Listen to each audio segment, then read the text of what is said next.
I think we started the show 126 times.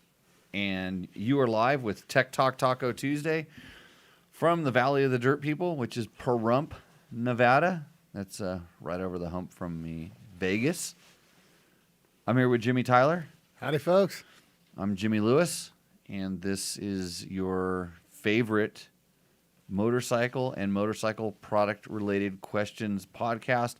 You know what's interesting about episode 126? What's that? Is when we fire it up, it's kind of like you're firing up a bike, and the bike now has 126 episodes on it.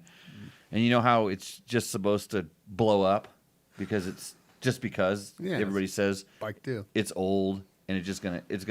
My bike has X amount of hours on it, and what do I have to do? And I think this show. I'm surprised this show still starts up every time. Logan, how you doing over there? Good. I'm already up. You fixed yourself. You overdid yourself. Don't. Oh, okay. Yeah. I think I just cranked it. So.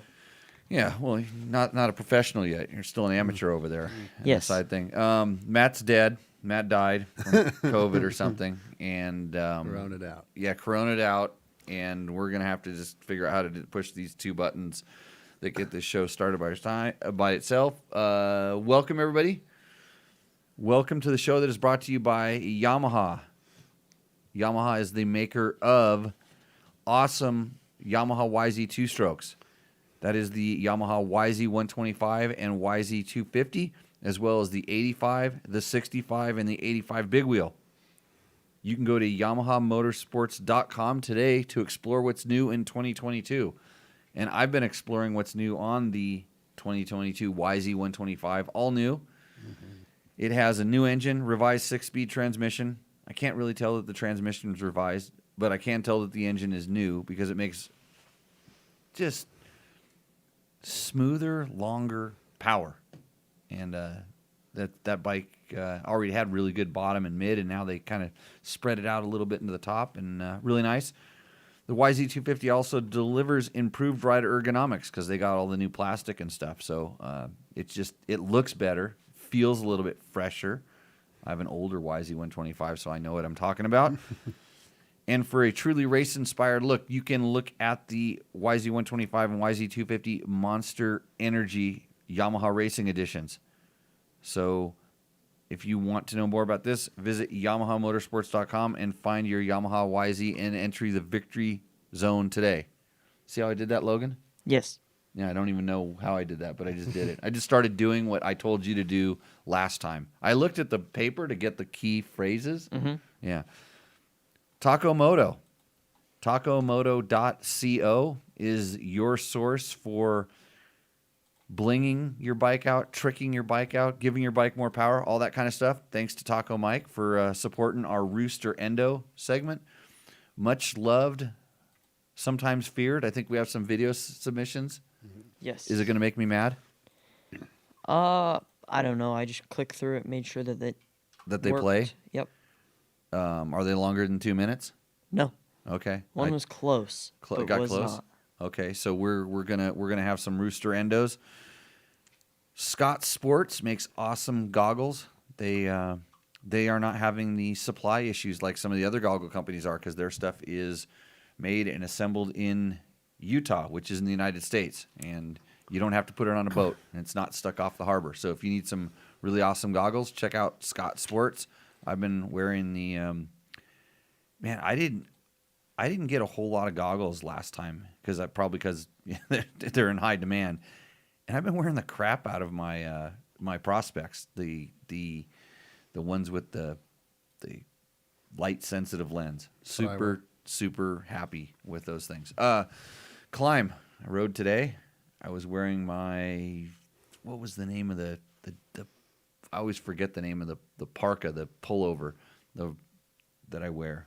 It's the snow thing. Wet dirt today, or it was wet dirt in the morning, and then we went up in the trees, and the trees all had droplets hanging on every single pine needle. Icicles. And my upper body stayed very, very dry because of that vest thing. God, why can I never? I always want to call it a Valdez, but it's not a Valdez. So, Climb makes super awesome gear, durable, comfortable, Waterproof when you need it. If it's water, if you got the waterproof pieces, super awesome. Delaney Drive Components, DDC, sprockets. They support land use issues, so you should run their sprockets. That's really good. Of course, Trail Tech, maker of the Voyager Pro. I always know where I'm at, but if you don't, you should run a Trail Tech Voyager Pro, and then you will never be lost. And BulletProof Designs. I think BulletProof Designs is still a sponsor of the show. I need to talk to the guy that died to figure out where our sponsors are at, because it's hard to do. So maybe rest in peace all of our sponsors, because until the guy comes back to life. So the show is looking really good, says one Gabriel Adams. Why does that name seem so familiar? Wait a minute. He said something earlier. He said he likes watching it at work, listening to it at work. So, hey Gabe, nice to have you back on the show, watching the show. How's your girlfriend like her dirt bike? She got one of my Sierra 450Xs. Oh, really? She bought one of the Sierra 450Xs. Got lots of bikes for sale around here. Lots of KTM RFS bikes. We're blowing them out here. Excellent bikes, well maintained. I just don't like carburetors anymore. So, okay, so what we're going to do is we are going to go to the questions that we have on this piece of paper that's in front of me. You get to answer. You get to ask these. On it. Yeah. So I forgot to last week when I introduced you. I didn't explain that we had somebody that was trying to die, and they couldn't come and run the podcast. So evidently Logan, who is my normal co-host, who is your son, who was the ideal co-host for me, because like I just like to talk all the time, talk about myself and not that much about myself, but mostly just about my my old racing and stories. And I found that if I could have a co-host that didn't say anything, it would look like I had a co-host, but I didn't have a co-host because we knew that Logan didn't talk. Right. So, but he started talking a little bit. Yeah. And then, I remembered, so Jimmy sat in because I didn't want to just do a show where I just talked about myself the whole time and didn't have somebody sitting next to me. So I didn't give you the rules, the instructions. Oh, and I rattle on, right? Well, no. And then at the end of the show, you said all night long, I wanted to interrupt you so bad. Oh, it's probably that's just who I am now. I know, but we had this discussion. It's like, yeah, you're allowed to, because this is you're a co-host. You get to. That's the thing of it. You don't have to take Logan's role. And then the other night we were talking after the school, and I think I'm trying to paraphrase. I think mouth diarrhea. Yeah. Would have been it how and I think we have somewhat the same problem where right the mouth starts running and it actually gets in front of the brain, or there's no filter between the brain and the mouth, and it just goes and goes. Just goes. Would you believe me if I told you I talked half as much as Logan when I was his age? Yeah, it's true. So you're catching up. You're making up for lost time. Yeah, something like that, maybe. Yeah, I can't really figure it out now. I just blurt whatever because Right. So you get older and you just do it. I don't know. So this is why Logan doesn't talk, because you can't ever get a word in edgewise. I don't let him talk. I just got it. Okay, so we got this figured out. But the rules are. Here's the main rule. Logan, you want to tell him what the rule is? You want to grab it? Yeah, I got it right here. Okay. So go ahead. Whenever Jimmy is I better take That's the on cap. camera, using drinking a preferred beverage, you try and talk. So on it, easy. Yeah. Because dead air is not good for a podcast. And this show started out as a podcast, but I actually recorded it on a video camera and I actually streamed the video live. So we were sort of a little ahead of the curve on the podcast world, because really the podcast world hadn't gone to video, because there's no way that anybody would have thought that anybody would want to watch this shit. so we evolved. I started doing it. I put a background behind me, and then I put TV screens. Like Logan's actually sitting on the old set where the producer sits now, is on the old set. It's all different. We actually could fire up a camera on the producer, but that'd be even that'd be really bad. So we built this nice thing. Me and Logan kind of got some recycled wood and built a stage and a studio. A couple cool Moto parts. So gold medals and stuff. Yeah, time to talk. Oh, we talk about the 6-day metals, I guess. That was a test. I by got the all way. mine right here. So if you were listening, if you were listening to the show, you just heard me pause because I took a sip, and then Jimmy stumbled because he didn't have anything to say. Yeah, I didn't see that He coming. didn't have any mouth diarrhea loaded. So, anyways, that's how things work around here. Oh, so we're gonna get right to the question. So, what's Shall our we? first question? From Steve Gallegos. Steve Gallegos. What would happen to that lean feeling at altitude if you just pulled the clutch in and hit the kill button, then started it right back up? Would the sensor correct the jetting air-fuel ratio? So Steve is asking about the KTM 300, and he's asking about, I believe, it was the.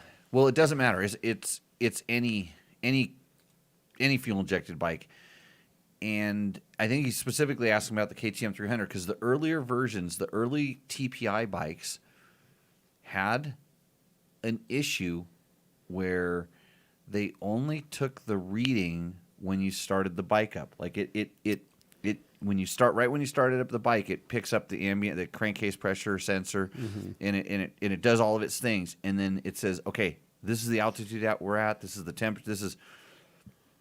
And I don't know specifically because they would never tell me specifically what it was. So I think it was adjusting for the temperature, but not the pressure, and altitude, or it took the like when you push the button, it takes the pressure reading right then and there inside the crankcase because it's at that point it's normal air pressure, but then it might be taking readings inside there all the time, but at that point it's not normal air pressure. This is why on the newer versions, and I think it was 2019, they went to an extra air pressure sensor. So those ones, and this is the interesting thing, when we went to the intro, they said, oh yeah, we fixed this. And I went and rode it, and I knew the problem from the old bike, so I went and simulated it. I went and rode way up in altitude without shutting the bike off, and the bike started running, which was strange, much leaner when it went up, and when it goes down, it got much richer, which was just backwards. That's backwards to me. It's backwards, but that's what it did. But if I at any point even on the new bike, when I stopped and started it, it would fix itself, and I'm like, huh. And so evidently that on the early bikes there was a it wasn't taking the reading out of the sensor as much as it could have or should have, or I don't know. You know, like I said, never got a clear answer. But all of a sudden there was an update and a fix and a flash, and and so they fixed this. So interestingly enough, when I went riding today, on my 2019 300, 19 300. So I think it is the older one because it doesn't have the. So the 20 was the first year with the two sensors. Okay. And so I started it up and rode it out to my gate, shut it off, started it up, rode around in a circle, closed the gate, started up and took off and went down the road. And didn't really, quote, warm it up or do anything. And I took off down the road, and it wasn't running very good. It was like, I don't know how to explain it. It was like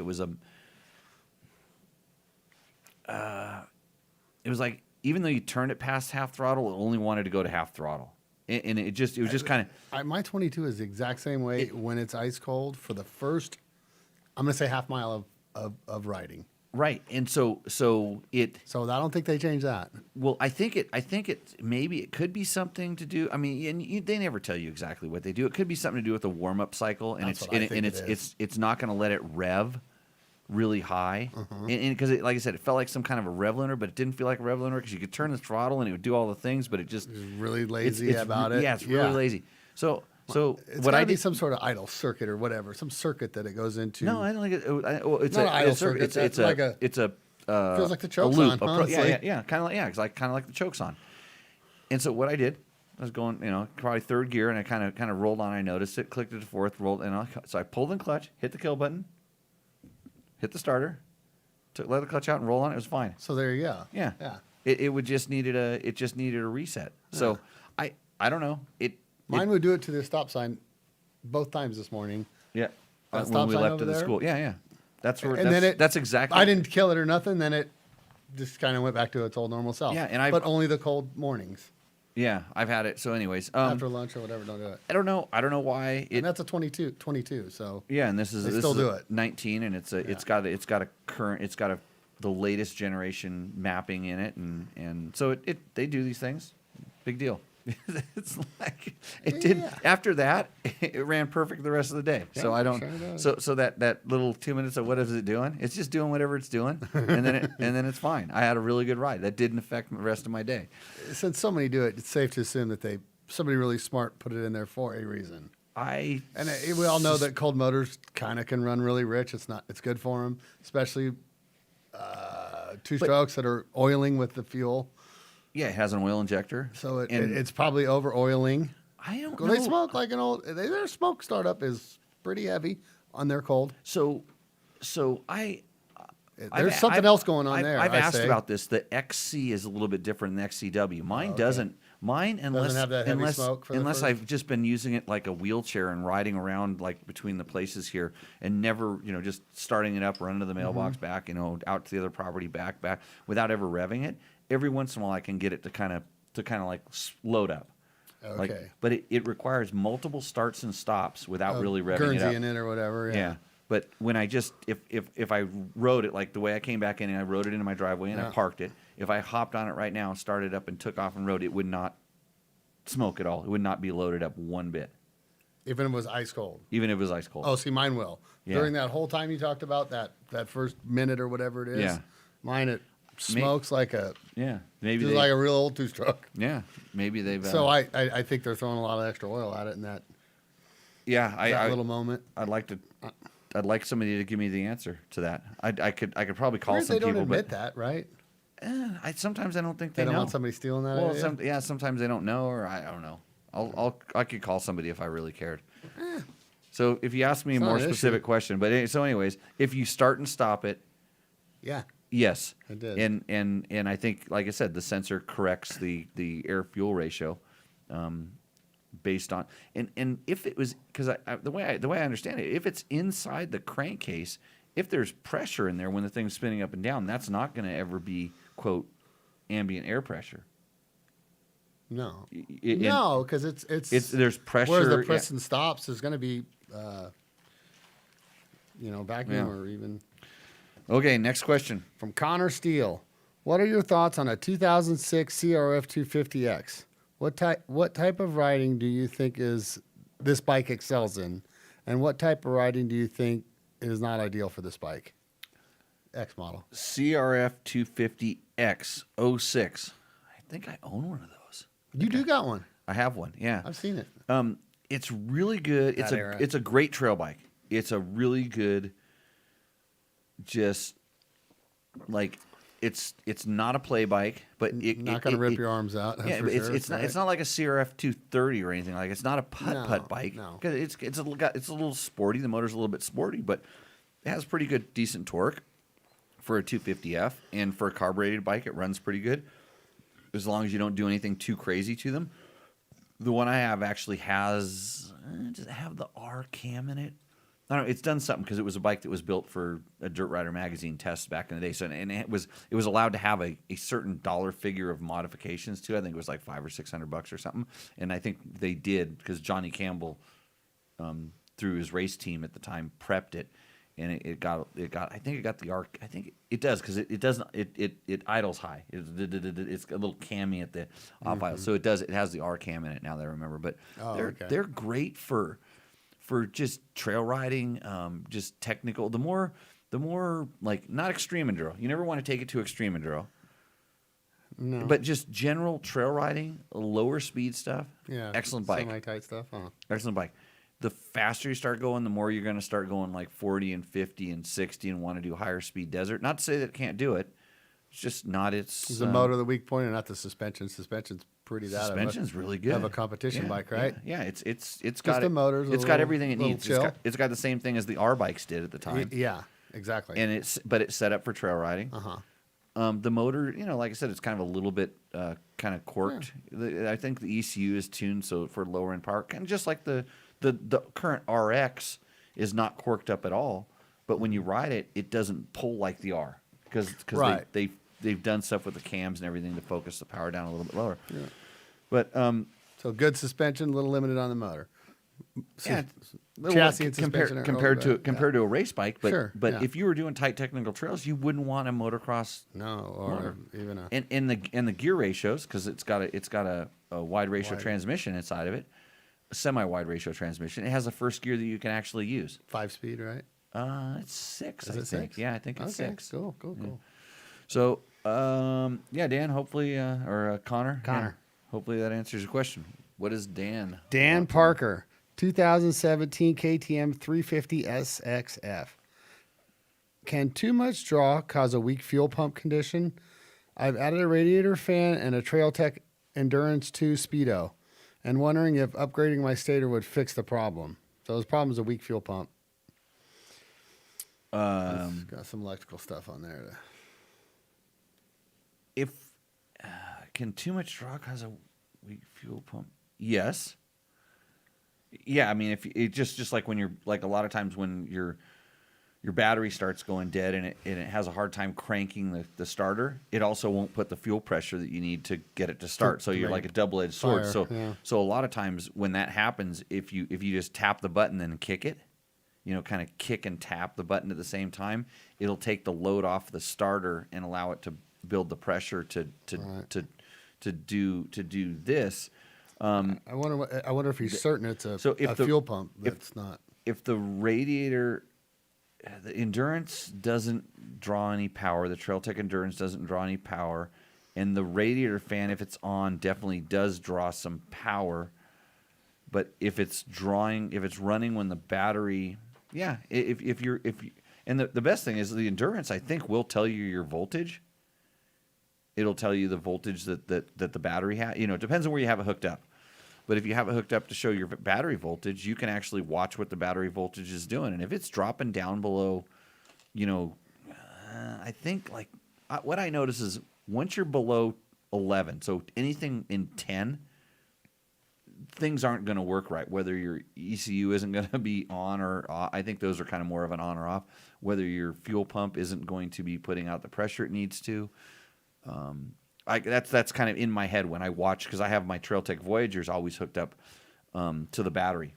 Yeah. And so I can watch the battery voltage. So sometimes I can tell on bikes that are really strong, you hit the start button and they only drop down to 11.2 while they're cranking. And then maybe they'll go down to 10.5 or something while they're cranking. The minute they start at bang, it's, you're back up to 13. And so, yeah, the fan could be a problem, especially on kind of a weaker battery. Or wait, does he say what bike it is? A 350 SX.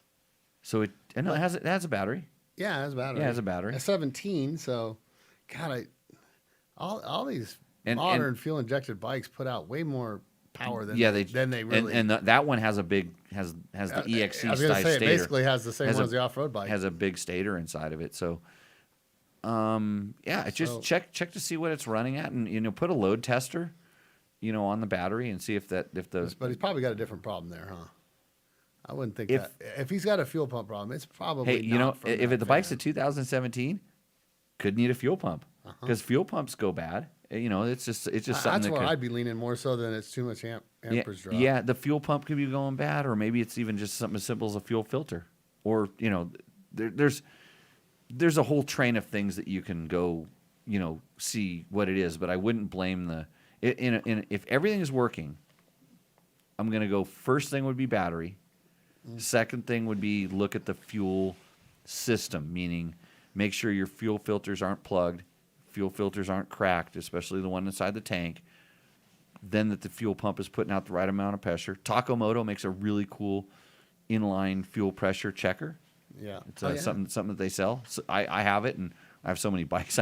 I check them all the time. When something starts going wrong, this is what I check. And when I plug it in, I got good pressure. Fuel injector. And if that's the battery that bike came with, it'd be smart money to put one in it, right? Yeah, sure. Put a Shoei battery in there. Well, 5 years is. Yeah. Anyways. All you're gonna get. Okay. Dan, let us know if that. Let us know what it is. I really, start with buying a battery. Dan, when you figure this out, let us know. We'll check the battery. I have batteries that are going on like 8 and 9 years, and they're fine. And I have batteries that have lasted 1 year. And there's. Oh yeah, me too. I literally just had a bad batch. I think I got a bad batch, and it's just freaking me out. Yeah. So okay, next. Ryan Ward, brand new factory effects graphics, and within a week it's bubbling up at me at the perforated areas on the tank. Why does this happen? So I saw the picture, and he has the factory effects graphics that The are all graphics they have company? the little slots in them. Uh-huh.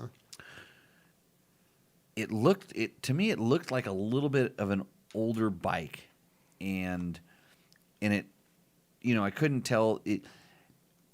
The gas tanks leak. The fumes kind of go through them, and kind of depending on what gas you have in there and what gas you had in there, and a lot of things.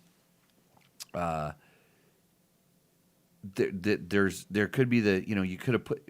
The question is, when you put them on, it went on nice and smooth, and then, like what he said, within a week, It's bubbling up. it bubbled up at the slots, and so I don't know if there's some some of that pressure just kind of built up, and a lot of times those slots, if those graphics are a little bit older, they've actually sealed up, so it's like a balloon underneath there, and that's the easiest place for it to lift. So maybe when you put it on, you didn't really like knead it down, and then it was sealed up, and so now it's how when you cut something, it tries to lift away. Sure. And so that's naturally the graphic might be kind of curling out, and I think if you put some kind of a roller or something on it, and rolled it down, or heated it up with like a hair dryer or something, and then really stuck it on there. Hopefully that would break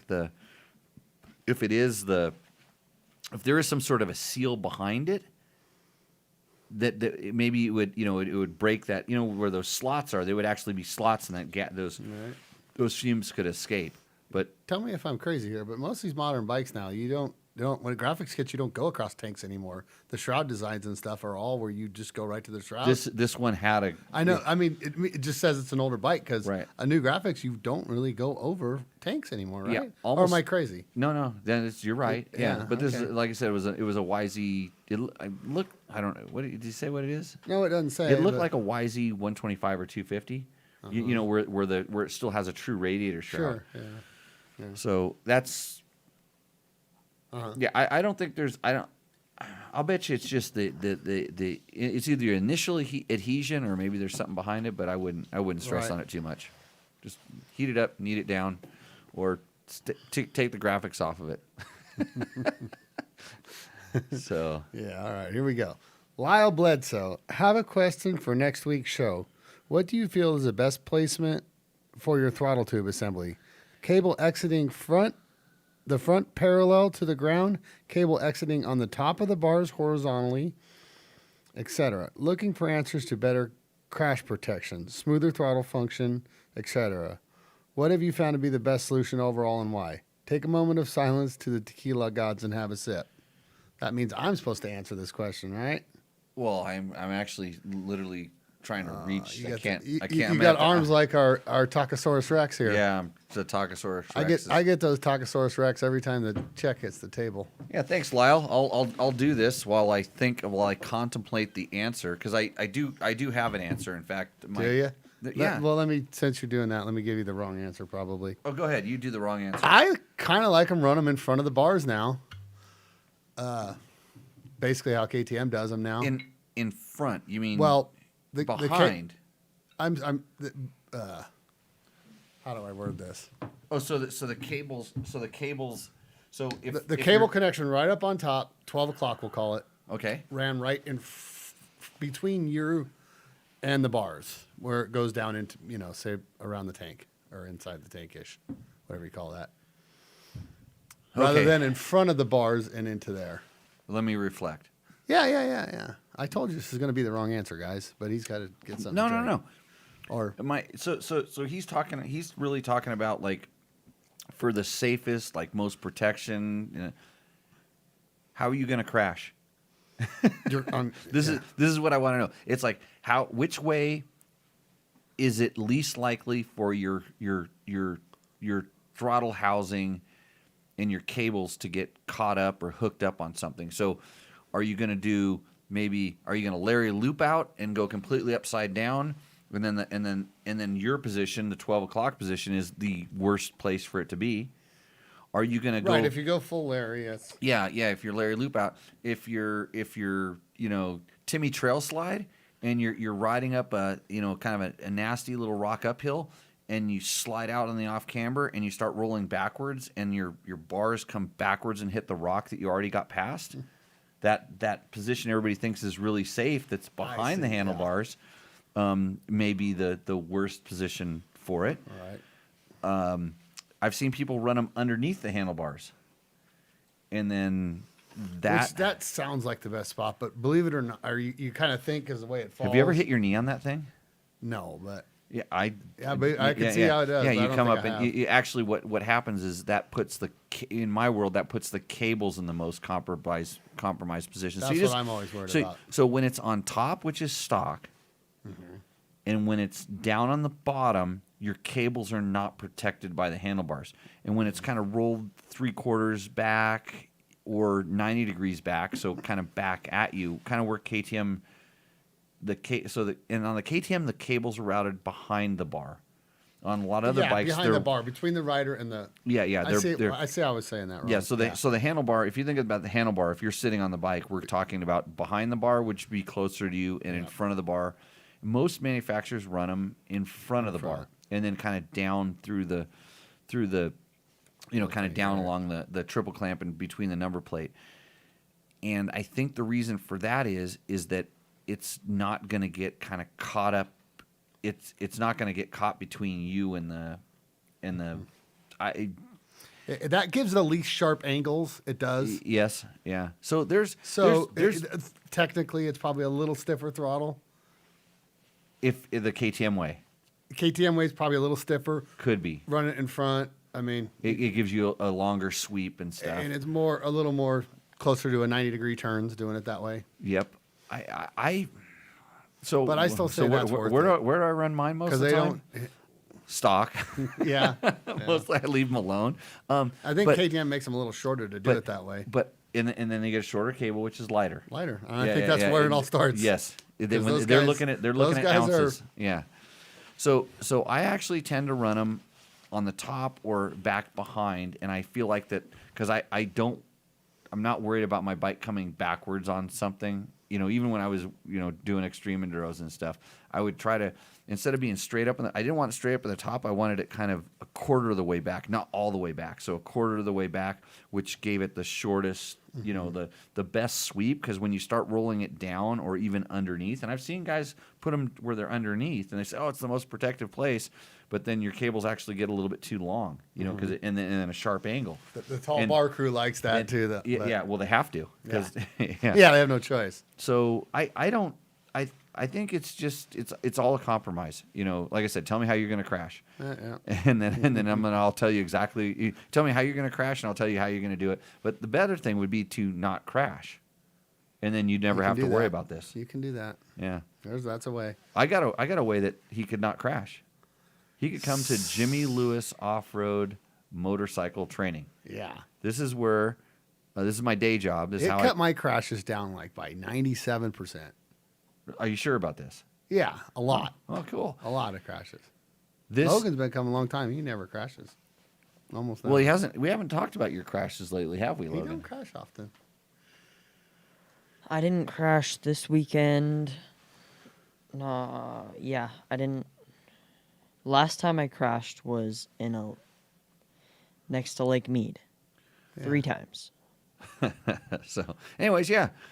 www.jimmylewisoffroad.com. Tell us worth it. We're gonna have on our newsletter. Sign up for our newsletter. We're gonna put out our newsletter real soon with the March and April dates because our February class is all sold out, and we have a Johnny Campbell tour coming up on February 13th, 14th, and Valentine's Day. So for Valentine's Day.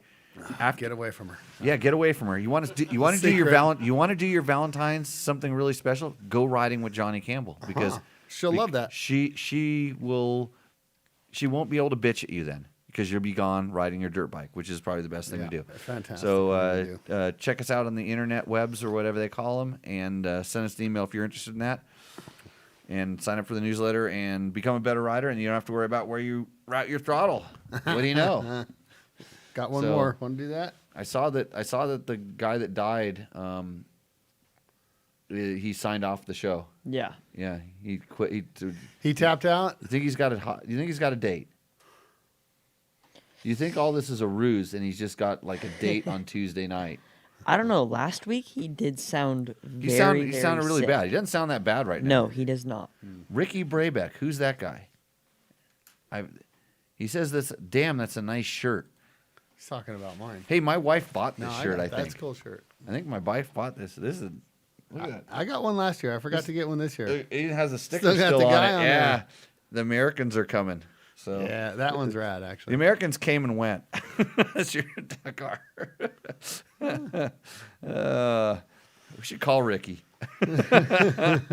Should we hit this last one we got here? Oh, we got another question? Yeah, we do. Okay. 1, 2, 3, 4, 5, 6. Q school. I don't know what that means. Would like to hear some Jimmy wisdom on Nicosil bores. When to replate, crosshatch hone or not, ABC piston sizes. Huge fan here. Boy, that's a super open-ended question. And for the most part, Stock bores, right? well, for the most part, It's easy. it's you're probably, well, I don't know what you start out with, because you never really get to see the letter on the piston, but you see the letter on the cylinder.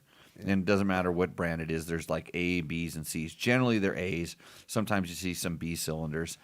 And I just run them, and I put, like, probably for the first, if I don't know what it is, if it's an A cylinder, and I have to replace the piston, I'll put an A piston in it maybe once, maybe twice, and then I'll probably go to a B. And for the most part, I wouldn't even measure them. Hey, Jimmy. Yes. What is an ABC piston? Is it? So different manufacturers are different, but sometimes they'll have a piston, and then there'll be like 001, 002, and 003, and then it'll specify it as an A or a B or a C, and the B piston is like 1/1000th bigger. But still Okay. in the same size. It's the same size in millimeters, but it's Yeah, exactly. That's what I was trying to say. it's 1/1000th bigger, and the C is 1/1000th bigger. And it's Okay. not to say that you couldn't put a C piston inside of an A cylinder and get it to run, and it would probably be fine. It just it'd be tight to begin with, and it would be less than ideal. And if you're like an engine builder, you measure everything, and you check and measure everything, and you probably know if it's this brand, then you can run it. If you got the tools to measure them that well, you know what you want. You know what you want. You spend a lot of time, Because those are not your and average. I knew tuners that would they'd buy the A cylinder and the B piston, and that's the way they would put it And that's together how they to built get the that. motor, yeah. But they were familiar with that motor, and that's how it worked. So, but just for the regular person, it doesn't make a whole lot of difference. If you're not, if you're trying to get 10/10ths of performance, you need all the tools to measure it, and you probably need someone that's way smarter than you, built a lot of motors, that builds tested a lot of motors. that kind of motor. You need that guy to do it. But for the most part, put back in what you pulled out of it, and after you've done it three, 4 times, then throw the next bigger piston in it. And if you have the tools to, if you have I'll stick a feeler gauge in there, or I'll drop some rings in there, and check the end gap, and to see how things are going. And different brands wear differently. Some Nicosil cylinders wear more than other Nicosil cylinders, even though they're all Nicosil cylinders. And I'm learning this on my KTM 500s right now. KTM 500s at about 400 to 500 hours That in was my gonna be world question. Yeah. need a piston. And you can put No a cylinder work if everything's No, going if right. nothing's been bad, they need a piston. They just it's just at that point, 400 or 500 hours, maybe 300 if you're really hard on it, probably That's a lot of 700 if hours, you're yeah. not that. But okay, so it needs a piston. When you put that new piston back in, and whether it's stock or it's a Vertex or it's a Wassner, and I've tried all the different ones now, and I measure them and I put the right size piston in it. Your piston will last 1/3 as long as the other one. The OEM one, you mean? The stock, everything was the stock motor. matched. You put it in there, however and they so match 'em. now you're going to get between 150 and 300 hours out of it. And I'm just being very rough on this. Is just me, KTM 500, whatever. You're going to get X amount. Then you need to have the cylinder redone because the cylinder is worn out and it makes a certain ticking noise. I know all the ticking noises, but it is, if you're putting that kind of time on a motor, and you've got a lot of them and you're familiar with it, maybe it's thing, but it wouldn't hurt to, if it looks scarred or it looks, if it looks like any damage at all, send it. If it looks like there's any damage on a Nikasil cylinder, it needs to be replated, or you're going to lose a certain amount of performance. So here's a question. Athena's say, and I think the other one, whatever the other guy is that makes non-OEM cylinders, are about probably the same price as Nikasilling. To buy an aftermarket, like an Athena, right? It's stock size, not a big bore or nothing. So which do you find the money better spent? Re-Nikasilling? No, versus not, an Athena. I've I don't know. I used, can't I've think used, of the other ones. there was Cylinder Works. Cylinder Works. That's Cylinder Works. I've had really good luck with. I had really good luck with Cylinder Works stuff where you just bought the whole kit, and it was a lot of. I used to love the 280 and the 260 kits that you just buy and just drop them on, and at the same time it was the same cost effectiveness. I've had good luck with Pro X doing cylinders. They would actually throw a steel sleeve into some cylinders and go back to a boreable steel sleeve and send you a piston kit for it. And I never really had, I never had those round long enough to have to rebore them, but they worked fine. I've had Millennium do some stuff. There's another company do some re-sleeving. Custom Craft here in Vegas has been doing my stuff lately because he's local. He's and done a couple for done me. some stuff. I was surprised at what it cost to have a crank press there. Oh, was it cheap? No. $150 to press a crank. Is that the new price? I don't know. Anyways, yeah. Or he just saw Matt, walk in and just yeah, that kid's got a credit card. So yeah, I'll take the next one then. Anyhow, I know that. Me and that'll get along good. Yeah, I thought I got along with him good too. But I'm sure, but he might have. I had $150 to press crank. But anyways, back to the honing and all the other stuff. Yeah, cylinder honing. Usually I don't. Usually, if I'm just pulling it apart and throwing a piston inside of it, do people cylinder hone a Nikasil? I have a cross hatchet. I have a hone that every once in a while, if I'm going to throw one back together that has a little damage, and I know, okay, this is just going to go in here to last the next 100 hours. Yeah. So so I can sell it. No, if this is only going to be in there for the next 100 hours, and now I can plan on getting my hands on another cylinder and or whatever. It's like, okay, I'll hone it and throw it in there. And wait for one. And sometimes you put them in there and they run great and they don't smoke, and you're like, oh, and then I have a note on the bike's chart that says, yeah, cylinder wasn't perfect, but so I've honed them before. People get really I mean, and you should. I mean, it's an expensive thing. They get really particular about it. But have you ever seen like the mechanics in Mexico just slamming stuff back together and it runs and it keeps going? These just. I mean, we're dealing with really high performance bikes. So as the bike gets more high performance, you kind of have to be a little careful about how you rig it back together. But you can get away with a lot of crazy bad stuff. And I grew up at the drag track, man. I used to sit the stuff those guys would do because they needed 30 seconds out of that motor. It'll run, yeah. So I don't think that there's some sort of special one way fits all. If you talk to anybody that does it a lot, and I talk to a lot of these guys, everybody has their own particular little procedure, the way they like to do it. And, it works for them. The fact that I've talked to some of the best engine builders around, and they do it completely different, kind of tells me that maybe there's different ways to do it. And if you're not trying to get 10/10 out of something, whatever, which most ways will work, but you can never go wrong with just replacing everything with stock stuff. An OEM cylinder, yeah. an OEM piston. You can never go wrong with it. You're back to your 500 hours, Yeah, right? yeah. That's quite a long time. Let's face it. Yeah, you're back to That is a lot of back to riding. that. And then there's companies that do really good work, and for every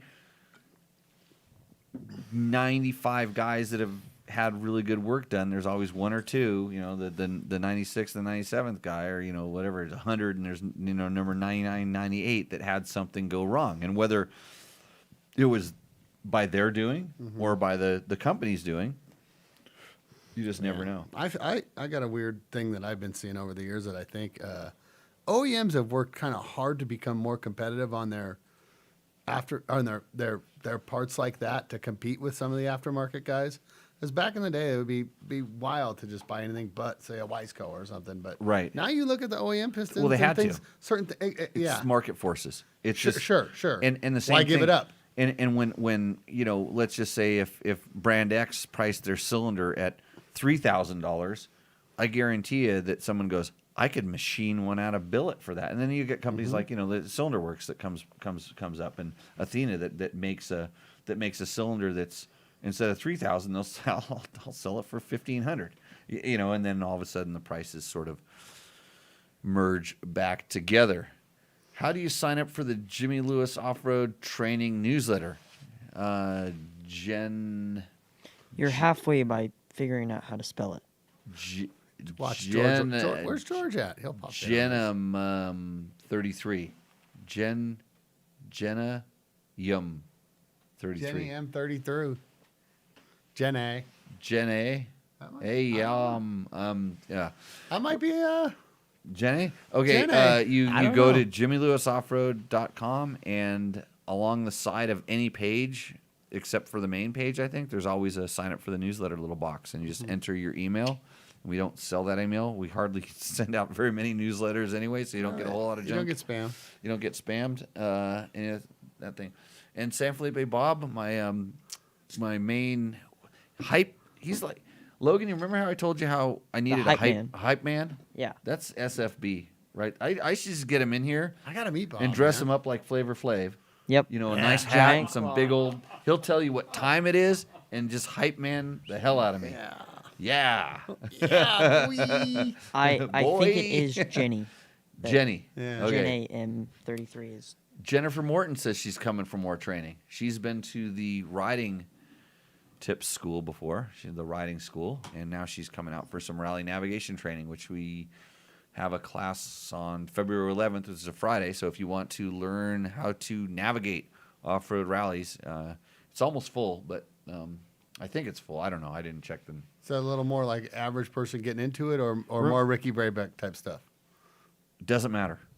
It's the same thing that Okay. it's all the stuff that we work on when I work with Ricky. We work on the stuff that we talked about in the basic class, and it's anything but basic. It's the basics, because when, like I explain to people, it's like when we go out and do road books, and my road books tend to have like lessons and stuff. I don't want you to come back and tell me like, well, this or that, or or that road book is bullshit, or it's wrong. I got lost. Your fault. Well, sometimes. Yeah. It's They're, human sometimes, nature. sometimes the road books are wrong, but I want you to understand why it's wrong and explain to me how how you dealt with that. But I don't want to find out after doing 5 road books that you don't know what something very basic like a cap heading is, or you don't understand how a cap oblique works, or you can't visualize 200 meters. Right. You're like, what? So just this, I like to get the, like I think when you go to like a firearms training, they make sure you understand how to turn the safety on and off. And when you shoot the instructor because you didn't have the safety on, we don't want to learn that you didn't know that there was a safety on the gun. Yeah. And this is just putting it plain and simple. And I have to explain this to people because I've ridden like 4 or 5 rallies, and I promise you, almost every time that person comes to do this, they might think they know everything, but they've left a couple pieces on the table. And when they're having problems later on, it's the piece they left on the table that we covered in the basic Sure. thing. And, back to the yeah. Just like the riding school. What's the problem with everybody when they're riding? Yeah. Balance. I'm Balance. balanced. Yeah. I didn't fall over, right? Yeah. No, I took the beginner navigation class. It was awesome. So much more fun than I would have ever guessed. That one like 4 or 5 years ago. Let's see. Awesome. What else? Do we have any other good ones in there? 1, 2, 3, 4, 5, 6. Q School said, thanks for answering my question. Yeah. Right on, Q School. Hey, thank you for asking the questions. This is how we do this in the show. We depend on this interactive dialogue. Whether you ask the question on one of the YouTube videos, we go back and farm those. On the Facebook comments, on the posts that we do, we should broadcast live. You know what? We're gonna broadcast live on. I'm going to on Instagrams. I think that's the thing. It's called Instagrams. Yeah, that's one of them. We're gonna broadcast the Rooster Endo segment tonight for the Instagram viewers, so because they'll get really pissed off. You feeling sporty tonight? Oh, I can shoot it. I can shoot across the bow all day. You know me. Let's see. Jordan Roy says, riding a YZ250, woods racing and trail riding. Not a lot of high revving. How many hours could I expect out of a piston? 50 hours, 80 hours? Anything I could do to compression to extend the life of a piston? You got a YZ250. Put a big bore in it. I do. My YZ250. What year is it, by the way? Well, it was cool back before they dumped all the water in them.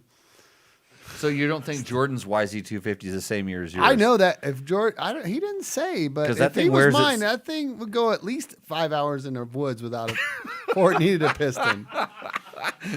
At least 5 hours, unless you hit mud, then it would go there, wherever that is, because the air filter doesn't really work. It's a 1977 YZ250. Yeah. So Jordan, it's fast though. And here's the thing: is like, how much can you expect? You can do woods riding, and you can be really hard on it with woods riding, and the good thing. But he said he's not a rever, I guess. Yeah, not a rever. But that can be bad too. I mean, because you could get a lot of carbon buildup and stuff, and that stuff isn't good when it starts doing bad stuff inside. When you get a lot of carbon buildup, it starts like flaking off and then getting between the ring and sure. Yeah. And that's just as bad as having things that's just perfectly clean, but you're riding it so damn hard that it's almost trying to seize. And so like the high revving, low revving, I've seen people that lug bikes wear things out just as much as, because you think about it, if you're putting a big load on it, the piston is getting forced against the side of the cylinder. Probably at lower RPMs, it's probably getting twisted in the cylinder even more. Well, plus also if it as it loads up, fills up with oil, unburnt fuel, it's changing your compression ratios and putting harder work on the piston in that respect. And you're lugging it, the power valve's down, higher compression. Higher compression, which is harder on that part of the stroke. But I think you think about it, that I think that the piston is trying to twist in there maybe a little more. I've never really thought about this, that in this level, but I don't think it really matters. So here's the good thing about your two-stroke, Justin. I hope it's a two-stroke. You didn't say F, right? You said just YZ250. He's mean a Y-zinger, yeah. So you can pull the exhaust pipe off, and you can get a really good look at the piston. You can see that sucker, and you can look in there, and you can get it down to bottom dead center, and you can look back, and you can see the cylinder wall, and you can kind of see how things are going. And on my two-strokes, especially back when they were two-ring pistons, you could watch, and like you could start seeing when there was blow-by. Mm-hmm. And it was usually never on the I gotta make sure I'm right about this. It wasn't in the center of the exhaust port. It was always kind of off to the sides is where I would pay attention to it. Okay. And you would see, you'd see like you could start seeing the blow by, and you'd start seeing it get past the first ring, and then when it started going back past the second ring, time to change it. And so then okay, I'm doing this at 35 hours, or I'm doing it at 70 hours, or wherever it is. And then it's like you make a note, and that could be. And if you pull it apart, measure the ring gap and measure the piston. Slide it, put a feeler gauge in there, do a quick measurement. Mm-hmm. And if it's still within spec, Maybe you took it apart too early. But more often than not, especially with my 125s, I could feel when the bike started losing power. Yeah. It just like wouldn't pull a gear as good, like kind of on a incline or something. You just noticed it. And then they started running really good. Yeah, that's always the problem. Yeah, there's like a decline. You notice it, and then all of a sudden, like one day, it's like running really. It's running really good. That's when that's the alert that says tear this stinking thing apart right now. So if that helps you, I had an aluminum frame YZ 250, and I would go like 60 hours and piston easy. through. They still they look were good. fine, but that's when I do Right. it. They were still fine, but it's He- YZ stuff's super cheap, and Yeah. I do it myself. So that's he was right in there with that range when he said 50 to 80 hours. Yeah. That's it. I mean, That's it's definitely kind of the you're number, definitely I not think. doing a YZ250 at 30 hours unless you're just hard on equipment. Yeah, but But yeah, 50 to 80 sounds good. But just it's easy to pull the pipe off, take a look up in there, and look at it when it's new. Look at it in 10 hours. Look at it every 10 hours, and just kind of do a visual survey. Maybe nowadays you just point your phone in there and take a damn picture of it, and then you have a record. horoscopes at like Harbor Freight, $30. Yeah, those things will help you. Any other good questions? San Felipe Bob gets 50 to 100 hours on a WR250, basically same motor, Same racing in motor. Baja. Oh, it's And a then- 94 too. And so. he used a compression test to keep track of wear. Then I was gonna say YZs. That's that's- an easy way. Or, that's we used to do that on our KX80s back in the day. We used to, you screw it, you run it around, warm it up, put the compression tester in there, hold it wide open, kick it over, compression test, and when it was under, I don't remember what it was, 120 or something like that. 120 is a pretty. Yeah. It was under 120. It was time to replace because Yeah, we didn't know any better back then. But I always looked in the cylinder. Yeah. So, Miller a- Time Moto says, give us a lowdown on WP Explorer forks. What is the issue with them? True or internet lore? Internet lore. What's the issue with them? The internet decided. Well, it stocks us every. Let me just say this. I'm being sarcastic here, by the way. Every bike stock suspension absolutely sucks balls 100% of the time, no matter what. And I would put that on the internet, and everybody go, "Yay, thumbs ups." That's what all of his pals do. It's the next question is, most of my pals don't know a thing about clickers. They more seed to drop 1,500 bucks to tune than actually tinker with it. What they've got. Okay, so I've ridden every, as far as the WP, it's Explorer fork he's talking about, right? Yes. Okay. I've ridden every possible version of WP Explorer fork from, since they've been called Explorers, even before when they were just the open cartridge fork, all the way up to the cone valve, kit suspension, full bitch and everything, all the way through the range. And basically, all of them suck if they're not set up for you. Let me just put that, let me rephrase that. Every single WP Explorer fork sucks if it's not set up for you. Now, that means if you go spend $5,000 for that factory setup and you just buy it and you put it on your bike, who's it set up for? Oh, that's a generic setting. It's a generic setting. So is the bike you get from the dealer showroom floor. Sure. It's a generic setting. It is set up to target the widest range of riders that they possibly can for the intended purpose of that bike. So I would ask you, what was the name of the guy asking the question? Miller Time Moto. Miller Time Moto. Hey, it's Cheers to you, Miller. Miller High Life, buddy. Okay, yeah. I got to talk because he's doing it. Now you talk. Oh, cheers to you, Miller, Mr. Miller. Okay, Miller Time.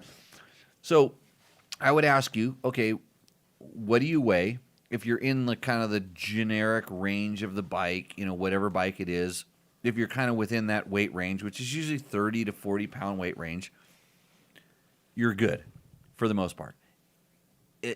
As long as you're in the kind of, and I don't want to say ability level, but usage factor. Let's call it that way. Is like people say, well, I'm an expert. I need stiffer because I'm an expert. And I'm like, I'm funny because I think I'm an expert and I like to run a lot softer suspension settings than Average most expert. I would call novice riders because I don't hit the same bumps.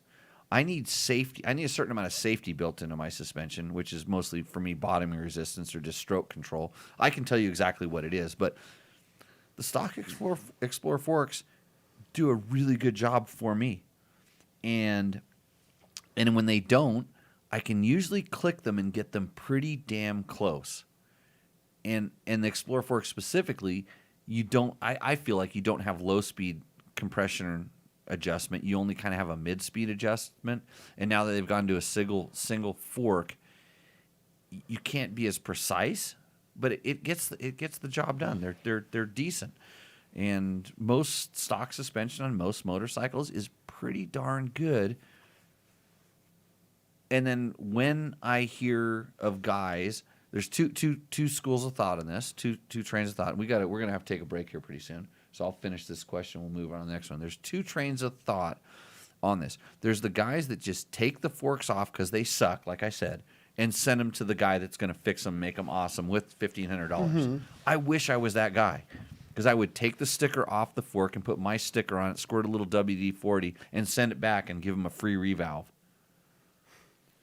Especially if it was brand new, because I want them to at least break the damn things in before I bother to take it apart and drain out perfectly good oil. Because if I actually did take them apart and put my super magic Bob Bitchin setting in there, you got to break the damn things in, and then you got to change the oil after 7 hours because it's going to work a little bit different anyway. So that's group one. Group two is the guys that take the bike and they ride it and they go, my forks suck, because they actually probably do. Yeah. And then they send them in and then they go, well, yeah, my forks sucked. And I'm like, so did you ever bleed the air out of them? I'm like, huh? I'm like, the air bleeder. Did you ever try bleeding the air out of them? And they're like, well, no, I mean, they sucked, because having air build up in the forks can make them suck. Drastically. Did you ever make sure that your wheel was aligned? The pinch clamps, all this stuff like that. When did you ever set the sag on your motorcycle? And what tire pressure are you running? Huh? Oh, your fork sucked? I can make your fork suck. I promise you, I can walk up to your bike, and within 30 seconds, I can make your forks as miserable as possible.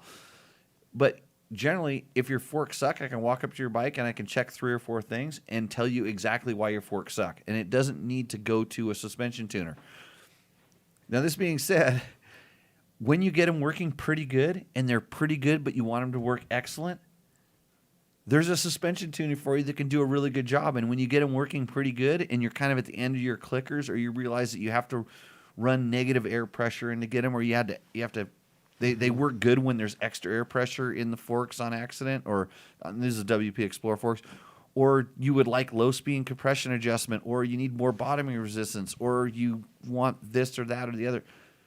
Then it's time to send it out to the guy, but they don't suck, and you don't need some special, Bob Bitchin tube cartridge emulator extra valve thing to get them to work pretty darn good. I have some of those forks, and some of those forks work amazing, but it didn't just come in a box that said these will work amazing. It took me I had to turn, and most of the time when I got the stuff back that had the cool shit in it, I had to turn and click more than I did with the stock fork to get, I don't want to say the same performance, because they were different, to make me happy. Let's put it that way. So I would, if your bike's new, break the damn stuff in and have it serviced, then ride it some more and play with it until you're not happy. Then, if you've played with it, then you can talk to the suspension tuner, and give them an idea what you want. And most suspension the suspension tuners hate me now. Every suspension tuner they do absolutely hates me, because but I think they would be much happier. No, they probably don't. I don't know. if you learned how to tune it. The problem is, and you don't, it's been a long time since you probably learned this. It is really hard to learn which way to go, which adjusters. I got high speeds, I got low speeds, I got ins, I got outs, it is a lot of stuff to comprehend for most 90% of the people. They need to get then they go, and then honestly, it's like very hard to simulate. Well, I rode it all day yesterday up in the mountains, then did this and this, and I think it was better, but I was riding in the desert, and so I got to throw everything I've ever learned kind of out. There's a lot to it that I think maybe most people would go, hey, it's worth it for me. I get to ride this many hours a year. They need to make an ECU for the fork, and that's what the suspension tuner guy is like. You just send it in, and bang, it's going to be better. And it you remaps your fork. This is what's happening. Yeah. And I get this. People don't want to tune and click and everything, but just don't know how. I mean, which I get it. You got to. Well, yeah, but since they spent money and it came back, it had to be better. And that part I fully agree with you on. Yeah, I do. It's a feeling thing. You know, your forks on your bike really sucked. God, did you love those or what? No, I don't know what broke. Something broke. Something's wrong again. Yeah, something's wrong with that fork. I can tell you the Air Travers forks suck. I love them. But I know you do. I've never had a problem with them, but I don't know if I've had a bike long enough. I've deemed them to that do they suck, but they keep breaking all sorts of stuff. So, okay. So that's cool. Said, what's up, guys? New here. What bike you riding? Well, we're going to take a break, and we'll answer that question right when we come back. You got this handled, Logan? Are you ready to do this? Yes, what do you know there? I need a drink of beer. Okay. Start the ad? Yeah. Send it. Sending.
What's up, Moto Buddies? Mike here from Taco Moto Co. What is the Taco Touch? It's the best service in the industry. Virtually 24/7 tech support via email or text, and it's like having a dirt bike doctor on call every day of the year, helping you fix your bike or recommend parts or setups for you. If you've ever received an order from us, you know that the Taco Touch extends to our fulfillment, and our orders come with the coolest stickers that you've ever had, buying parts from anybody before, and a handful of root beer barrel candies. All of our Taco Moto Co-branded components come with a no questions asked lifetime warranty, and we'll even extend out the warranty of other manufacturers, OEM, and aftermarket parts where we can, sometimes for life. We test and tune endlessly and exhaustively and obsessively. We're trying to destroy everything that we can before you get your hands on it to look for weaknesses and to improve it, or to make recommendations to the manufacturer. And if it's something that doesn't meet grade, then we don't offer it on the store. Everything that we carry is something that we have personally used, tested, and ridden, and raced, and knows meets the high Taco Touch demanding standard. Go out and get some adventure. Okay, so tell me when we're going. Live. We live? Yep. Okay, everybody, we are back from our live Tech Talk Taco Tuesday. We're going on to Instagrams right now, and somebody tried to touch my phone while I was doing this, so it's going to be bad. But you guys are going to get to see Rooster Endo. But we have a good question. Oh yeah, we got one more question. One more question. So I gotta set George this up. Pennington, which one of those Scott light sensing lenses is the most like gradient gray for us old gawkers that don't want to buy 8 lenses to figure out which one we like? I got them, but I don't know which one. So the tinted the light sensitive lens on the Scott goggle, it goes to pretty much clear, and I don't know that they have one that goes extra dark or only a certain. I think they only got one. It works fantastic. Yeah, it too. works awesome. And so I don't know. It's the right gradient for It is. what I'm doing. So he's saying that his eyes are bad, that he wants less darkness. Well, he wants gradient gray, which I don't know gray. what that really means. Dude, try the. I think you try the only ones I got that I know of, and Yeah. correct me if I'm wrong, but the cool thing about that lens is it only works with UV light. So like if you're running your headlights on your bike, Yes. it don't darken, correct? The biggest reason I run those lenses is because I get caught out at night, And it doesn't and I go don't dark I off don't your want to own have to headlights. I don't want to have to switch my lens. Right, but their headlight doesn't darken it at all. I've never. It seems like it's always clear at night. Right, exactly. So your headlights would, these lights are good these days. Yeah. They should darken the lens but they don't. I've don't. heard they don't work. They're designed to only work with the sunlight, to darken off the sunlight, which is pretty cool.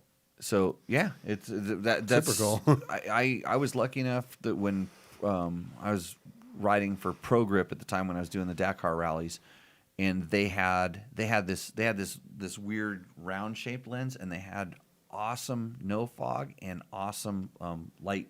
They were like way ahead on this stuff, and so I got used to it, and then all of a sudden I wasn't racing anymore. I couldn't get them anymore because they're hard to get over here. And then I'm glad that this stuff is now making its way over here. The Scott goggles are. I've tried them old ones before, and they weren't like the Scotts. No, they're good. They've got it better. So welcome everybody on the Facebooks. No, what's that Instagram. one? Instagram. Yeah. Yeah, Well, I'll figure out the digital we're thing. on the gram. If you guys have questions, we can answer them. But we're going to do this next section called Rooster Endo, and Logan's First, telling to me. finish the Scott thing, it's UV protection 100%, Okay. not light Not in light. general. Okay.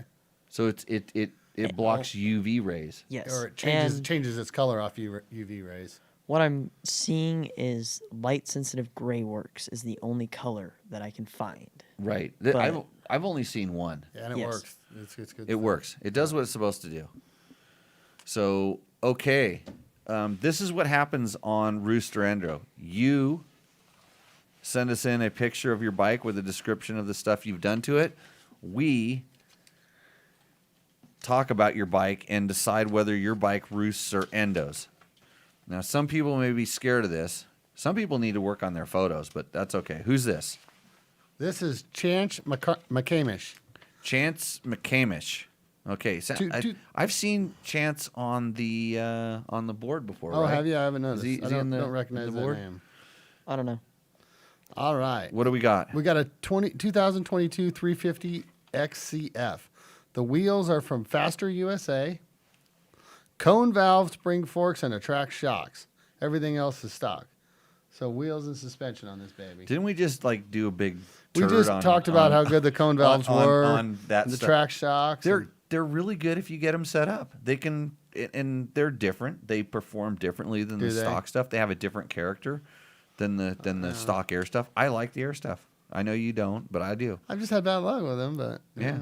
I don't- People- and honestly, the learning curve for me has been steep, and I don't think that's the fork's fault. That's me. Well, I mean, I can't. I don't know. I maybe I'm too set in my old ways with spring forks, and I keep trying to look for something that I found there, trying the same old things. This is a good bike with a bad picture. And for that Yeah. chance, it's Good. That's a really dude, good bike. dude, Let's face dude, it. It's a brand new. that's a really good bike with a bad picture. And I don't know, like, yeah, it's probably really good. It's probably a really good bike, but bad picture. I do like the new color scheme too. He should have just A leaned it lot up. of people bagging on that color scheme, but I totally. I dig think it looks clean. I like the orange frames again. All that. Yeah, I all like good. orange. I've always liked the orange frame. He should lean it up against the truck. At least he didn't have it sitting on a log. But, okay, slight endo. Yeah, yeah. So we're gonna do a Zoom call. A I Zoom- mean, not a Zoom call, you but mean a video. Video. A video Video submission. submission. Who's this from? Not entirely sure, but we will for sure give a name after. Okay, because it's the title of the video is the guy's name. Yes, but once I click the scene, it will play Okay. the video. Yeah. So we're gonna watch a video here, and if you're on the books of faces, or the other thing, Instagrams, you're probably not gonna see it. Actually, I'll show you how you can see it. I'm gonna just point it over here. So Hey, Dirt Bike Test Group. Wanted to show you my Rooster Endo entry. It's a 1971 Honda SL70 4-speed shift model, 4-speed with a clutch. It's got all original stuff on it, original grips. I did change the tires because they dry rotted out. But this bike really jams. I took it all the way in Barstow to Vegas. Barstow to Baker. I've done Barstow to Vegas on that one.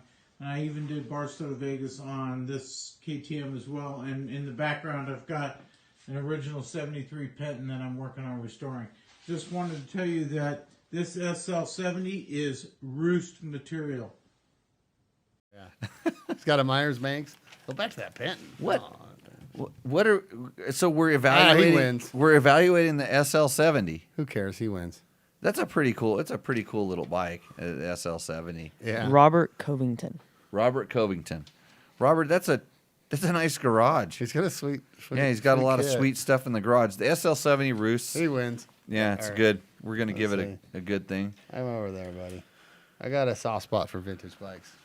I'm eyeing something down there on the side. What are we at here with Chris Smith? Can we do Chris Smith? Yeah, let's roll to Chris Smith here. Here, I'll give Got you that Logan? Give you the bike. So if you on the Instagrams want to get in on this action, oh jeez. Wait Remember, for the caption. this is Dirt Bike Test. No, he gives a good description on his Okay, tires. here we go. Here we go. 2010 YZ450F. It's got handguards, big brakes, and worn out knobbies. They're not worn out knobbies. That's a supermoto bike. Yeah. Oh, it is. I didn't. Yeah, Sure enough. That's a Yeah, that's a it's cool way of supermoto bike. describing It's a horrible picture too. you almost can't. Yeah, you can't even tell if like the suspension's been cut and things like that to make it a real, Yeah, gnarly supermoto. we don't do. You forgot to put that he's got a graphics or numbers on there. Yeah, we don't. A huge budget on Rooster those numbers. Endo is we don't do. This one's like nose diving in here. This is Endo. You We went all out on we don't do supermotos. Went all out on that numbers Yeah, there. that's good. That's We've try had to. like an abnormal amount of supermotos, or guys that got like the hybrid supermoto with the Well, wheels. they have the and extra set of this. wheels. Hey, Dirt Bike Test Group. Wanted to show you my... Hey, Logan, you just shot that video again. Yeah, but that Clicking- guy's clicking buttons cool. again. He's all right. Yeah. All that right. thing. Oh, Jimmy, this is cool. All right, here we go. Oh wow! Look at this Yeah. thing. Who is it? Jack Jordan. Jordan. Yeah. Oh, good. It's a name that we can't pronounce. Like, imagine that. Hugh Breeds. Huey. Hugh Breeds. The GT is going to be Huey silent. Bregertz. I think the GT is silent. Hugh- Hugh Breeds. Hugh Breeds. My guess would be Hugh Breeds. This Hugh is- Breeds. Found this 1985 Yamaha TY350 under a tarp with an engine full of water. Is that a trial It's a bike? TY. It's a Yamaha TY. Yeah. Okay. Did every period correct trick I could find from factory Yamaha TY mono rides. Custom front disc from a CR85. Drilled damper rods. Frame head angle tucked. My dude has done some work here. Wait, he cut the frame rails? Yeah, I think so. Wow. Yep. The CR85 Honda Odyssey piston, sleeve to jug. Who would have thought that ever worked? How does that? It's a Yamaha, and you put a Honda piston in it. A Honda Odyssey piston. Yeah. That's out of the little remember original that side by was side. the original side by side. Yeah. Yeah, look at this thing. Sleeved jug, custom jug spacer for the piston crown height. So obviously, Yeah. somebody knows what they're doing to do all that. B&J muffler with a flat slide carb. Put a longer swing arm on it, extra clutch plate, and to hold all the torques. Okay. Yeah, Okay. because motors Like, obviously. So good on you for getting the entire bike into the photo, which seems to be a challenge for a lot of our viewers. I like the whole bike in the photo so we can actually see what it is. I'm amazed at how much work he's done to this thing. Fantastic. There's a lot of love and labor and hours in this thing, and the fact that it doesn't have a graphics kit that's bubbling on it, or cone valve suspension on it, and it's good. This thing roosts. A couple more little cool things he did. Longer clutch arm, which Yep. is kind of cool on those old bikes. The clutch arms were really hard too. Yeah, that's All right, they're really hard to that's pull a the good clutches. roost. A flywheel, and alter the shock geometry. Well, Does he, I think that's our last. Oh, we got a video one, right? we got another video one. Yes, but I don't know how to do this without playing the previous video for a second. So Hey, dirt bike test.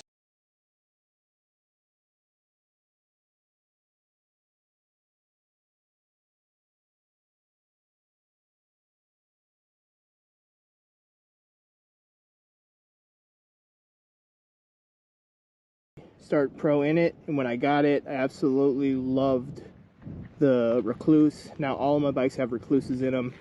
Makes this bike controllable, makes this bike stall proof. Even though I have clutch control and I grew up riding a bike with a clutch, I still love the Recluse. This has got an aftermarket set of DNA wheels with the heavy duty spokes. I'm running tubeless front and rear, the D Sport, Tusk D Sport in the rear, and R-Trax in the front. We got the full FMF 4.1 exhaust. We got the seat concept seat, IMS 3.6 gallon tank with the rear auxiliary tank running on top of the rack. It's got another 1.3. Got probably about a 200-mile range on this bike. Full wraparound G3 handguards with the Scott steering stabilizer, the Trail Tech, the custom dash with the auxiliary Bluetooth lighting.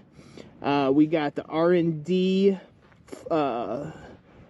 bowl for the carburetor. We have the other big thing is the Dynatech ignition on this thing. Absolutely makes this thing scream, and it starts perfect hot and cold, and it just totally gets rid of the bogging and gives it a higher RPM range. We got LED lighting throughout the front. We got a custom little windshield on here. And dude, I can't do a short review on this thing. This thing is badass. Has a lot of stuff.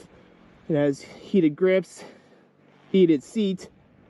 It's got the high output stator on it. So oversized front rotor, stainless steel brake lines front and rear, Tusk protection, zip tie, oil. Let me tell you my first thing I like about this bike. Okay, what's And it's absolutely important. And I should have said this earlier about this guy loves his bike, and that's cool. That dude, you can tell that dude is passionate about that dirt bike. he He really loves his bike, and that is cool. Yeah, he really. I mean, he really I likes his bike. I always like that part when people Instagram. I like people that like their bike. Even and I think he's probably got a pretty good sled there. He put a gas tank on his rear fender and a bigger like a big Clark or something on there. I think he's got a lot of stuff going. And you're right, he does. He loves that bike. He You loves can hear his it bike. in his voice, right? Yeah, he was getting excited. Yeah, like, he got all like I get all Talking. stuff. Yeah, got all excited. I'm afraid that if I say this thing endos, he's going to come over. We don't need this guy climbing a clock tower, do we? He's going to ride. He's We going don't to need ride this this dude thing over here, climbing a clock tower, and I don't. This bike It's is up there, roosting. buddy. Yeah, it's roosting. Yeah, we're not. It's not because we're scared of you. It ain't the best of the night, in my opinion, but it's up here, buddy. You don't think it's the best of the night? I like the homie who rides. You like the Such old a stuff sucker too. for vintage, man. I don't know what's wrong with me. I don't know. I don't know. It's We got a lot to choose. We got a wide variety tonight. I mean that SL70 was super rad. Yeah, but he wasn't focused enough on the one bike. But he did keep it under 2 minutes. And it was Just a video barely, submission, by and we 3 liked those. seconds. Huh? Yeah. It was 3 seconds short of 2 minutes. 3 seconds. The SL70 video was.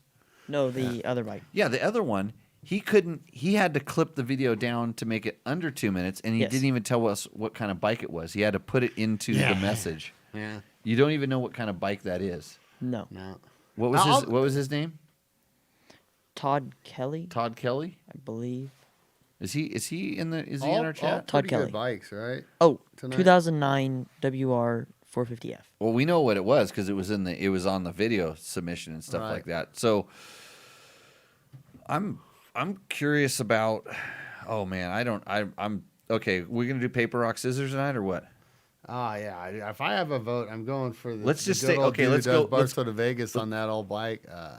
But Well, he did to He did it on Barstow three- on it.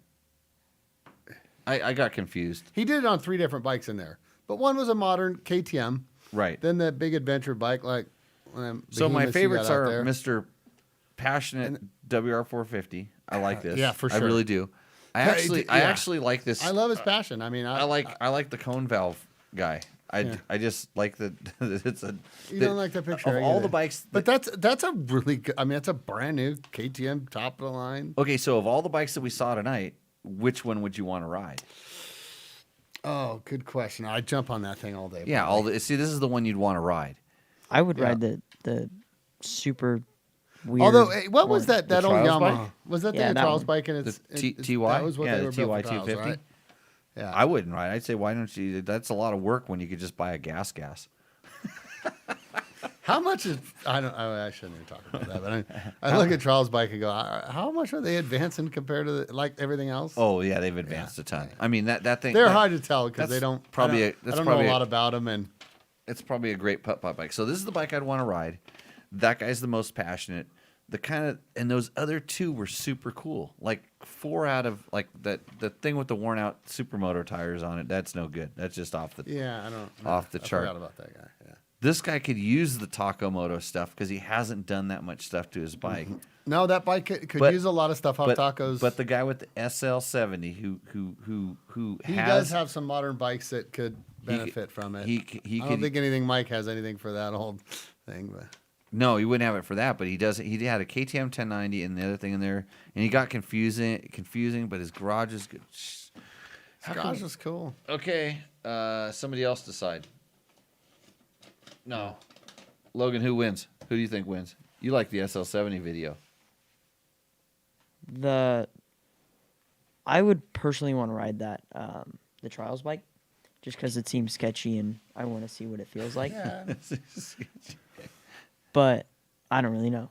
You don't know. yeah. Who knows what he's Who done? knows? That thing guy's done. He's changed the framing angles and stuff on it. So the Yeah, frame that's angles a lot. That's a lot of work. I don't think Yeah. Takamoto's going to help him because he's not going to find. He's gonna build it himself. He's going to build it himself. I think the guy that the SL70 guy. What was his name again? The old boy. Rob The first video submission. Covington. Rob Covington. Congratulations, Rob Covington. Rob, yeah. You are the winner of the $100 Taco Moto certificate. You will, I'm sure, find something to do with that in the garage. So reach back out to us and we'll put you in touch with Takomoto, takomoto.co. Lots of stuff for everything but your Yamaha TY 250 Yeah, probably. that needs a Honda Odyssey piston. That's rabbit hole. How deep have you gone on old? He said where he YZ mono something. I Yeah, don't yeah. know. Lengthen the swing arm, cut the frame rails. This is the level some of our fans go to kind of keep this stuff going. Yeah, So which good for him. I mean, you can. I don't want to speak too loudly, but you can tell that guy doesn't get along too well with his wife. He's out there in the garage doing stuff like that. So on the Instagrams, Jason Abbott, who actually, you know what? Jason Abbott says, "Let's talk about your helmets up there, Jimmy." Every time my camera falls, like it goes like this, Yeah. and No, then we're seeing they can see some old Biaffi helmets. You would think that those helmets they had You know, the Biaffi helmets, they had that big front visor. You'd think there was a helmet tank, like a fanny pack or a camelback. You'd think there was water up in the visor, you know, if you wanted to drink. But those are older versions. The original ones had like a plastic form-shaped I don't know anything. visor. Where were those made at? I don't know anything about Italy. that. Italy. Okay. The Biaffi thing. Same as the Suomi's. Jason Abbott was Honda's media guy for a long time. I think we should have Jason on the show to talk about dipshit media. I like it. The old motorcycle journalist. He probably doesn't live in deep enough in the woods to go down that. I mean, good to see you out there, Jason. We have any other questions on this one here? Pterodac, that's Wolf Enduro. Hey, I still have your radio, guys. I check in and I put a new battery into that thing every once in a while and check out there to the Wolf. See if the Wolf guys will respond. I'm like checking. It's Jimmy here. Doing our Wolf calls. And Jason said he'd take the Andy Taylor. Says he likes my beard. That's very manly of you to say that, Andy. So any other questions on this thing? I'm not really seeing it. Gradient is different compared to the light sensitive lens. Huh? That's not what Logan told me. He's on the computer. So good to see everybody out there. If you guys want to watch more of this, you can switch over to our YouTube channel. We're live there. You can switch to that horrible place called Facebook. We don't talk about any politics, any religion, or any racing, but we do drink. So with that, everybody, good to see you on the Instagrams, and we're going to get back into the questions in our live chat. We have some new ones, Logan? Where do we... Okay, how do you turn this thing off? I'll assume that, yeah. Are you sure you want to end? End now. There we go. Goodbye. Share. Bye, Felicia. Okay. Good. Oh, Victor, yes. our favorite chat room Mexican. When and if you ride two up in an adventure bike, do you adjust for the rear suspension? Or you have to adjust the front as well? Should I tune it for the wife and me, or should I get a lighter girlfriend and save some money? Well, that's what I was going to say. I was going to say, how heavy's the Heine? What are you putting back there? Because do you tune the suspension? Most of the time on my adventure bikes, I kind of have the shock spring preload kind of maxed out. Yeah. Because what that does, and this is front and rear, by the way, it gets the bike up. It allows it gives you the extra little bit of shock stroke, the shock travel. And it gives you that extra little bit of like kind of damping for it to it gets softer, it gets plusher. When you have them kind of sacked out the way that they come, which is the way that they come is so that the seat height's lower on the showroom and you don't go, oh God, I can't touch the ground, I'm not going to buy this bike.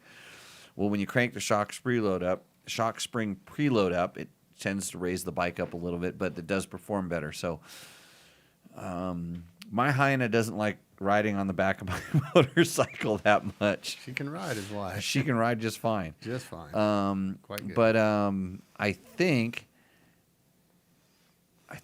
the lighter girlfriend would be probably the best thing for your bike's handling, but not the best thing for your relationships.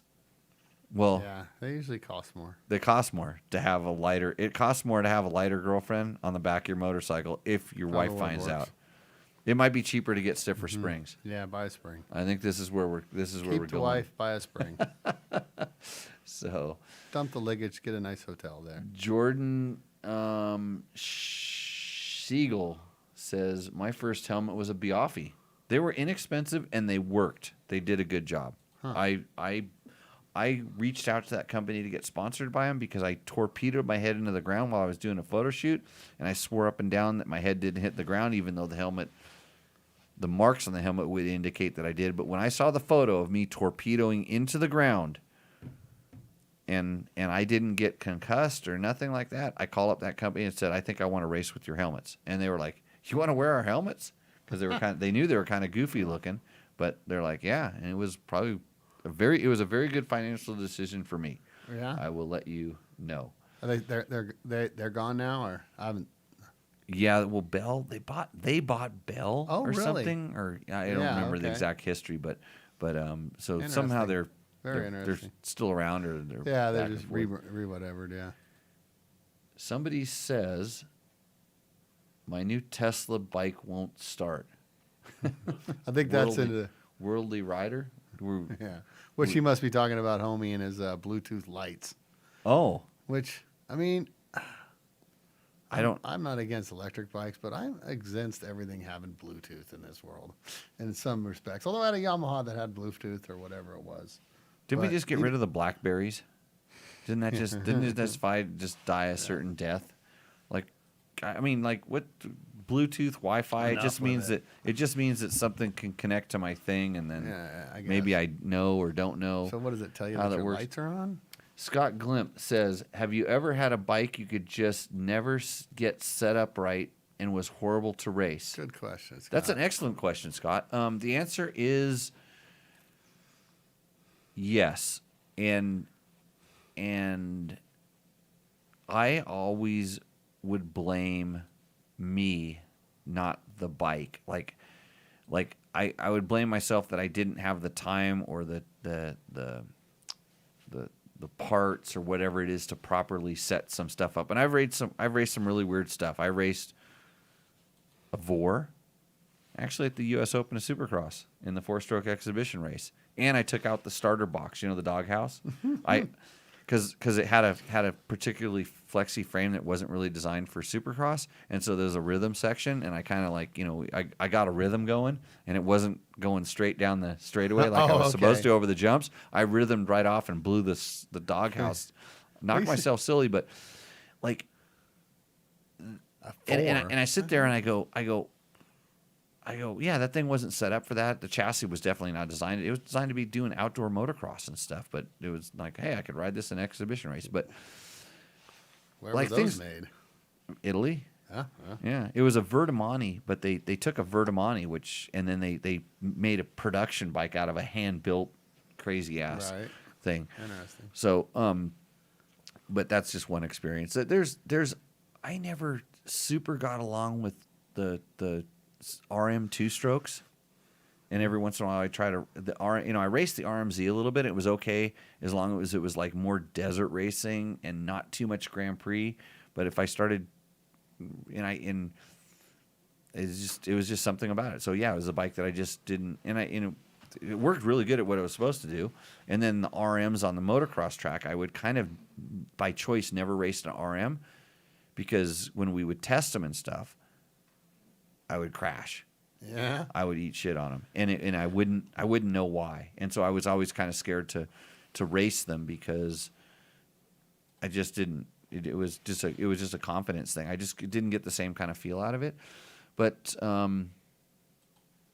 don't know. I mean, I raced a twin-cylinder BMW bike that everybody said was a pile of crap, and it was one of the best bikes I've ever ridden. Is that right? But we took the time and had the budget to get it all set up and make it do. Even our HP2 that we're racing down in Baja, I mean, once we finally took some power out of the motor, Oh, is that right? it became really good. And it had an air shock on it, which was bitchin' for 280 miles, and then it would explode. So, yeah, there's lots of bikes.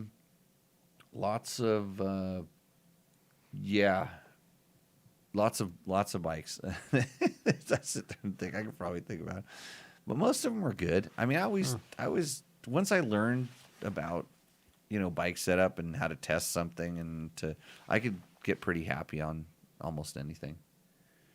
So, what's another one? Finn 825. Finn 825 says, does the KTM 350 XCF still lack a sixth gear? It's always had a sixth gear, I thought. I thought so too.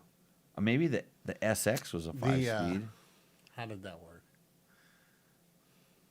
Mine's The see, I say the 350 had it, and maybe the 450 didn't for one the year. 450s, Or maybe a few years. 450s. Well, they used to have 4 speeds in the motocross bikes. Yeah. And then I think the XC has and the SX and XC have always been 5 speeds, but not 6 speeds. You can make But it. I think the 350s are 6 speeds. And I wonder if they changed the SX to a 5-speed. maybe. I don't know. It's funny, they don't really do a lot of press or media with the SX, and you kind of have to really beg to get a 350 because they sell every one of them. They're just gone. Anybody else going to do that or what? Just them? 350s? Yeah.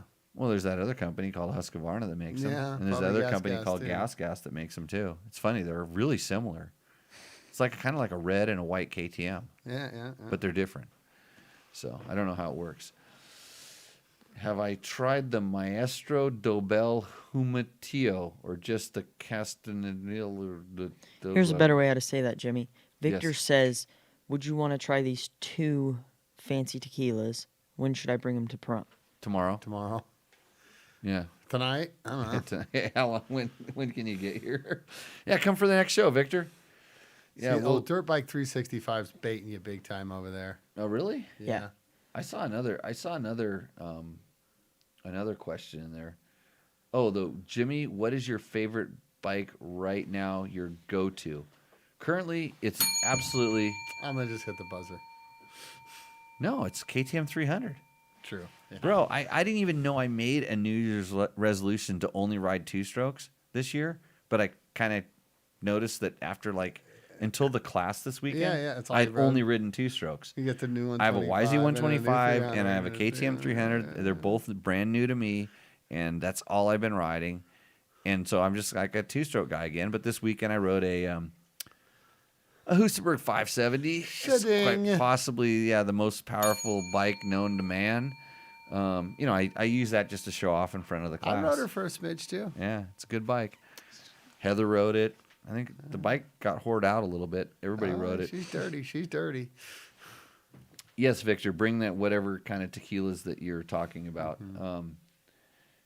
Andosh, Ando, and Osk Padiz.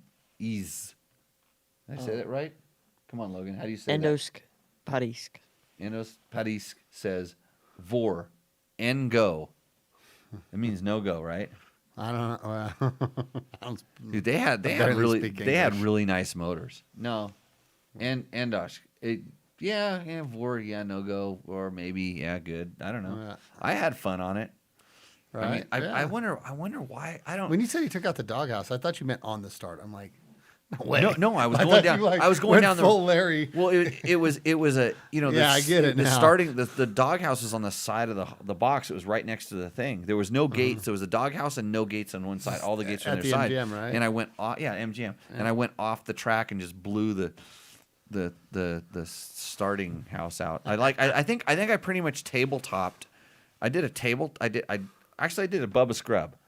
Oh, I scrubbed you it. invented the scrub right then. And but you know how when you scrub the idea is you actually slide your front tire off the jump. Well, I think my front tire was in a different rut going off the jump, and it turned, and then it turned the whole bike, and then it was like a tabletop, and then I landed on this doghouse.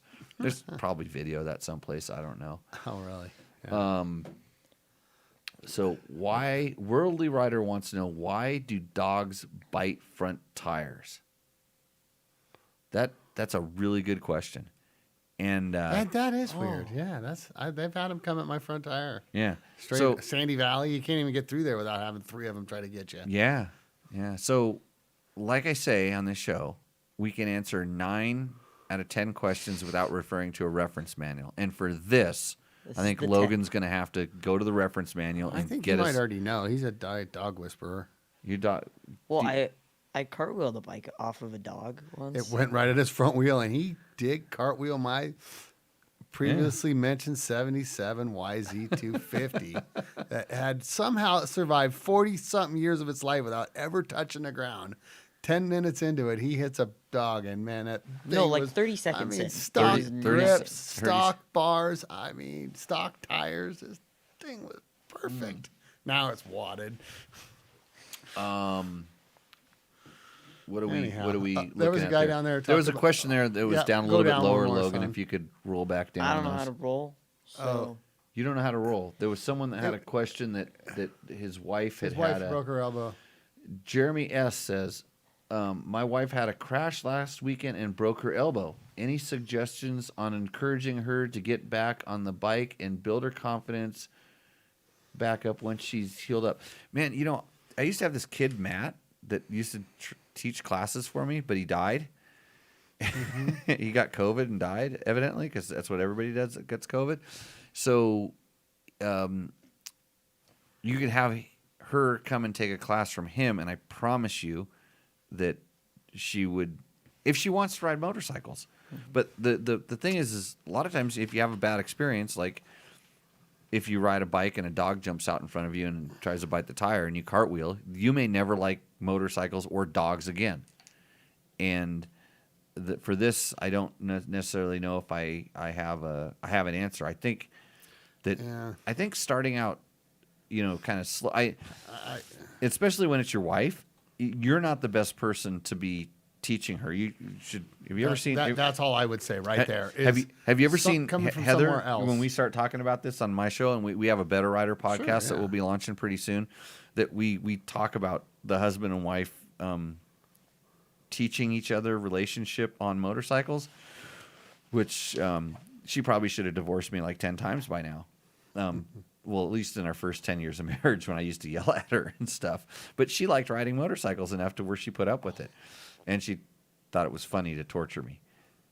Right. So she was smarter than me the whole time. Yeah. But I'm struggling with his same problem right there with the same injury, actually. Yeah, I don't know. I mean, how do you encourage her to get back? It's like if she wants to get back on the horse, she'll get back on the horse. And if she doesn't, she probably won't. And I don't think that you doing anything as far as like to actively I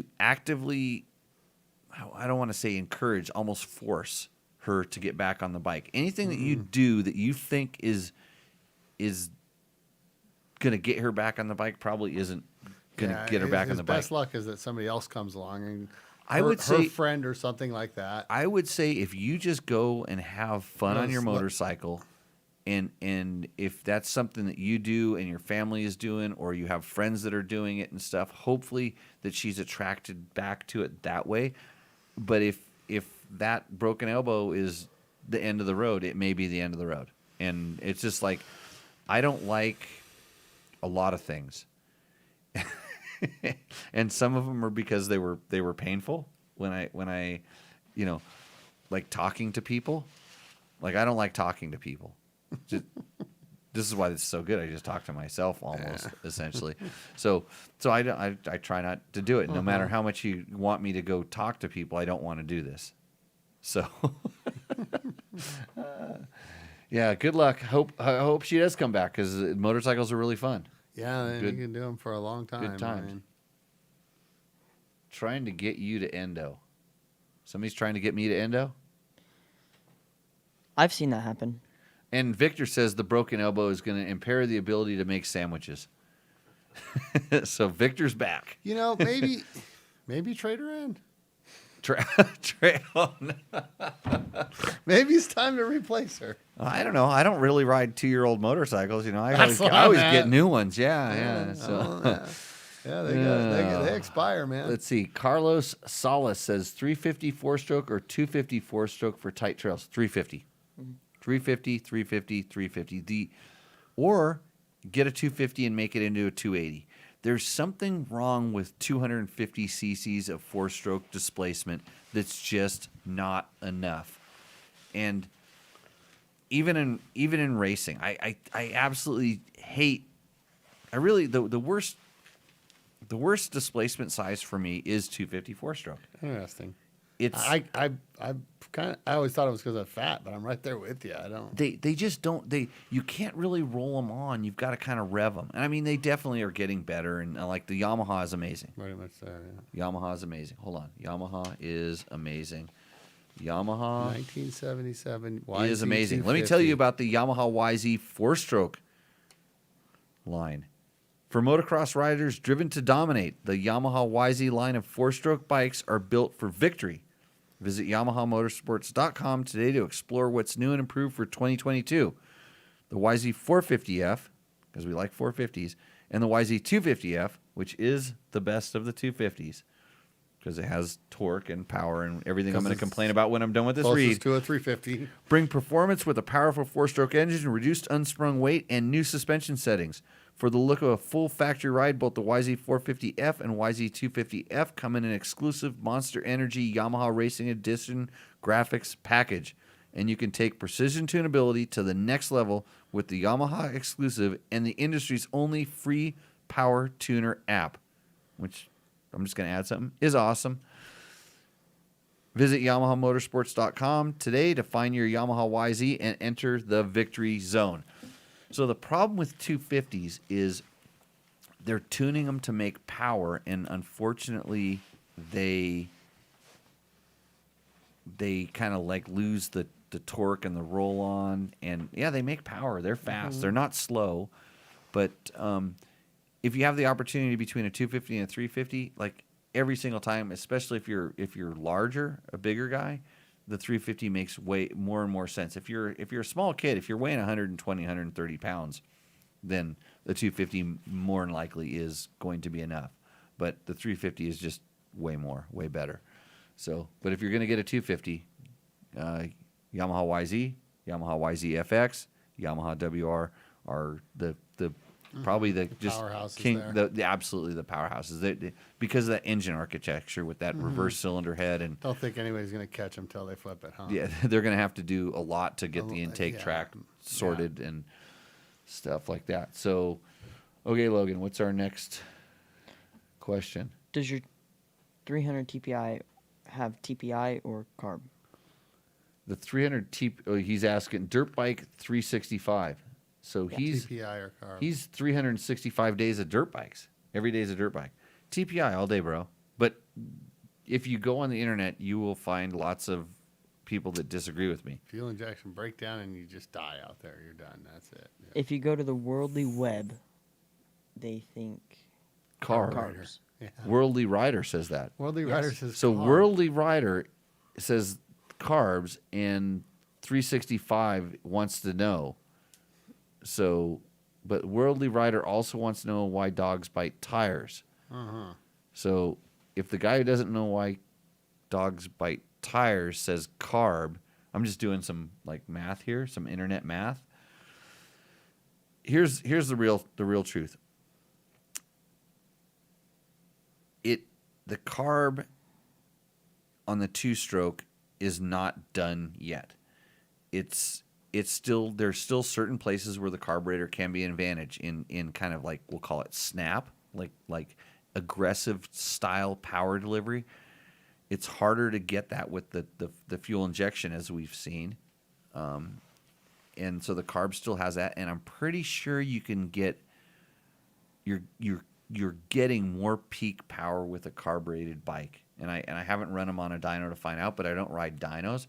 But I do know that that it just feels like a carbureted bike when I'm riding them. It feels like they're making more power when they're absolutely full noise. Just wicked, yeah. Which makes sense because the SX models are still carbureted on, say, KTM. Yeah. And maybe that, on a motocross, especially 125. And I, like I said, I don't know if that's actually true. I don't know if the either, TPI bike is making more power, but because the TPI bikes, the fuel injected 2-strokes, feel leaner all the time. They feel ridiculously lean. Like if it was your carburetor, you'd go, I got to put a bigger jet in it. I got to put a bigger main jet. Mm-hmm. And so I think that lean feeling, because sometimes lean doesn't feel like it makes a lot of power.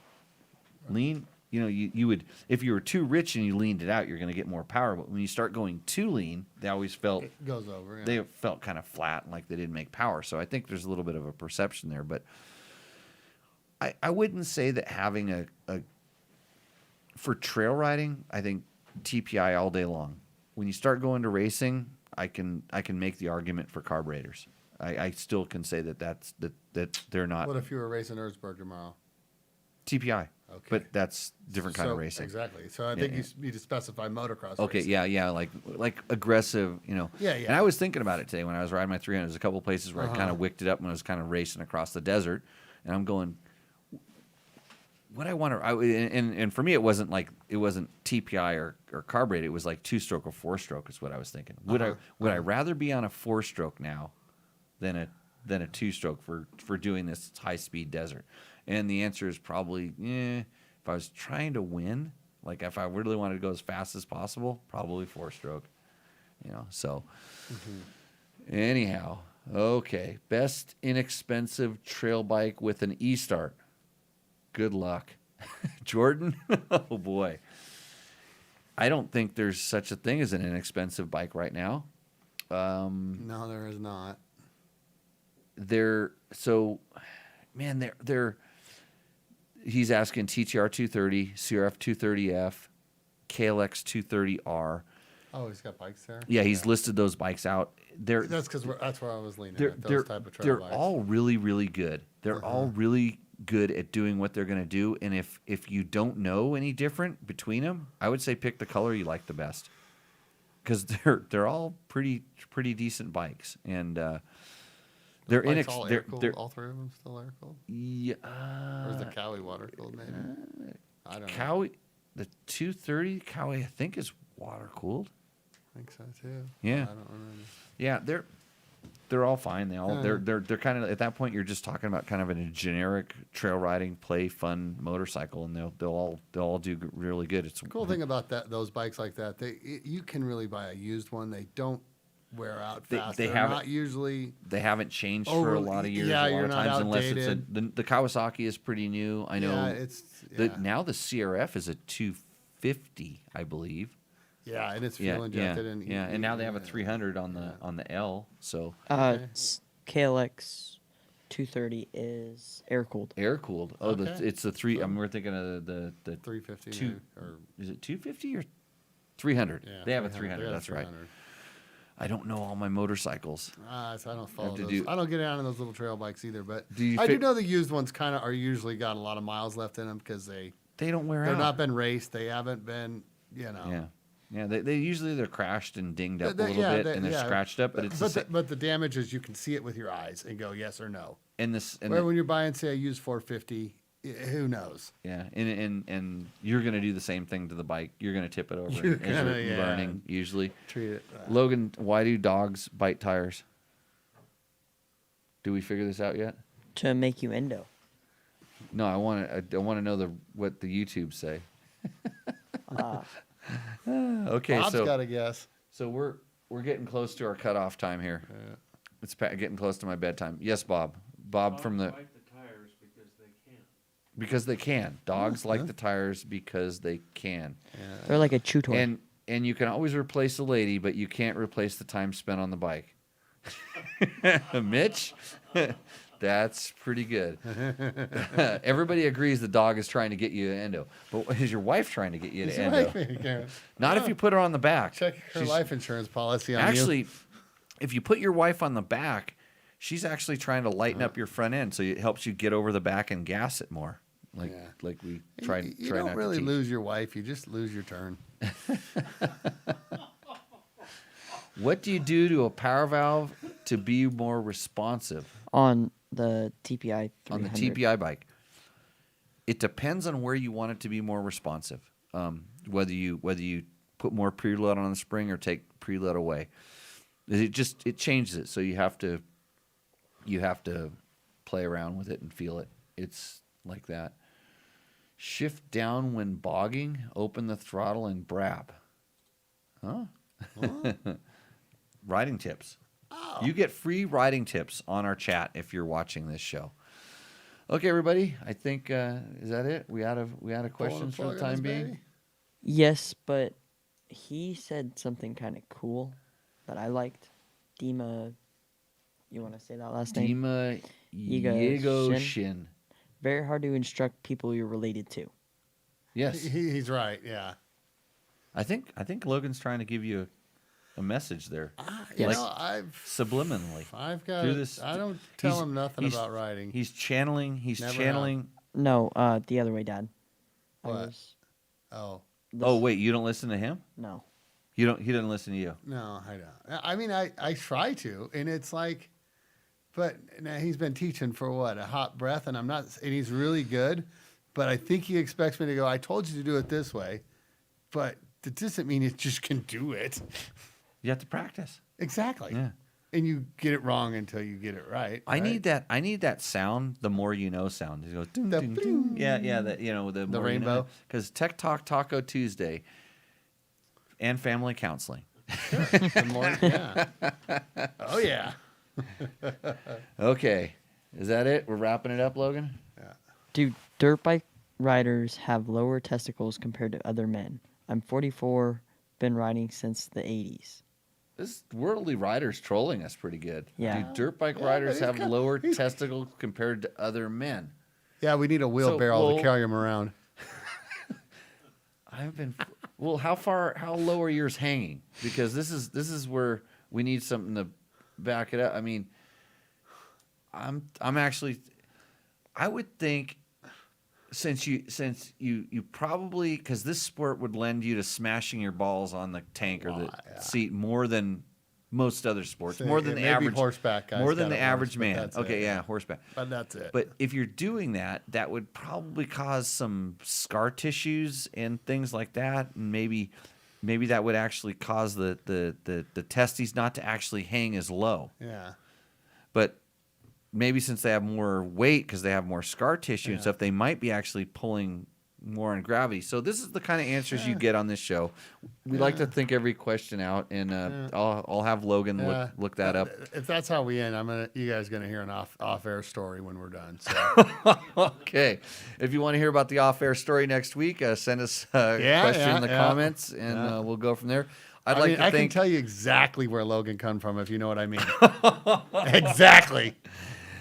I'd like I'll leave it right there. like to thank Yamaha, Scott Sports, DDC, Bulletproof Designs. Soon we're going to thank Fast Company, Trail Tech with the Voyager Pro and the new aluminum mount, Taco Moto for sponsoring Rooster Endo. And that's really about it. If you want to sponsor the show, hey, also, if you're watching now, if you're still suffering through this horrible thing, go through dirtbiketest.com, click on the link to Rocky Mountain MC. We get a little cut when you buy there. A lot of our stories have Amazon links down at the bottom. If you do something through that, we get a little bit of cut there. It kind of helps us stay here, stay current. It pays for the internet bandwidths or something like that, and it puts food in Logan's belly because his dad sure as hell isn't feeding him anymore because he's spending all that money on dirt bike parts. Stuff. Okay, Stuff. so with that, we will see you out in the trail. Cheers, everybody. Bye, guys.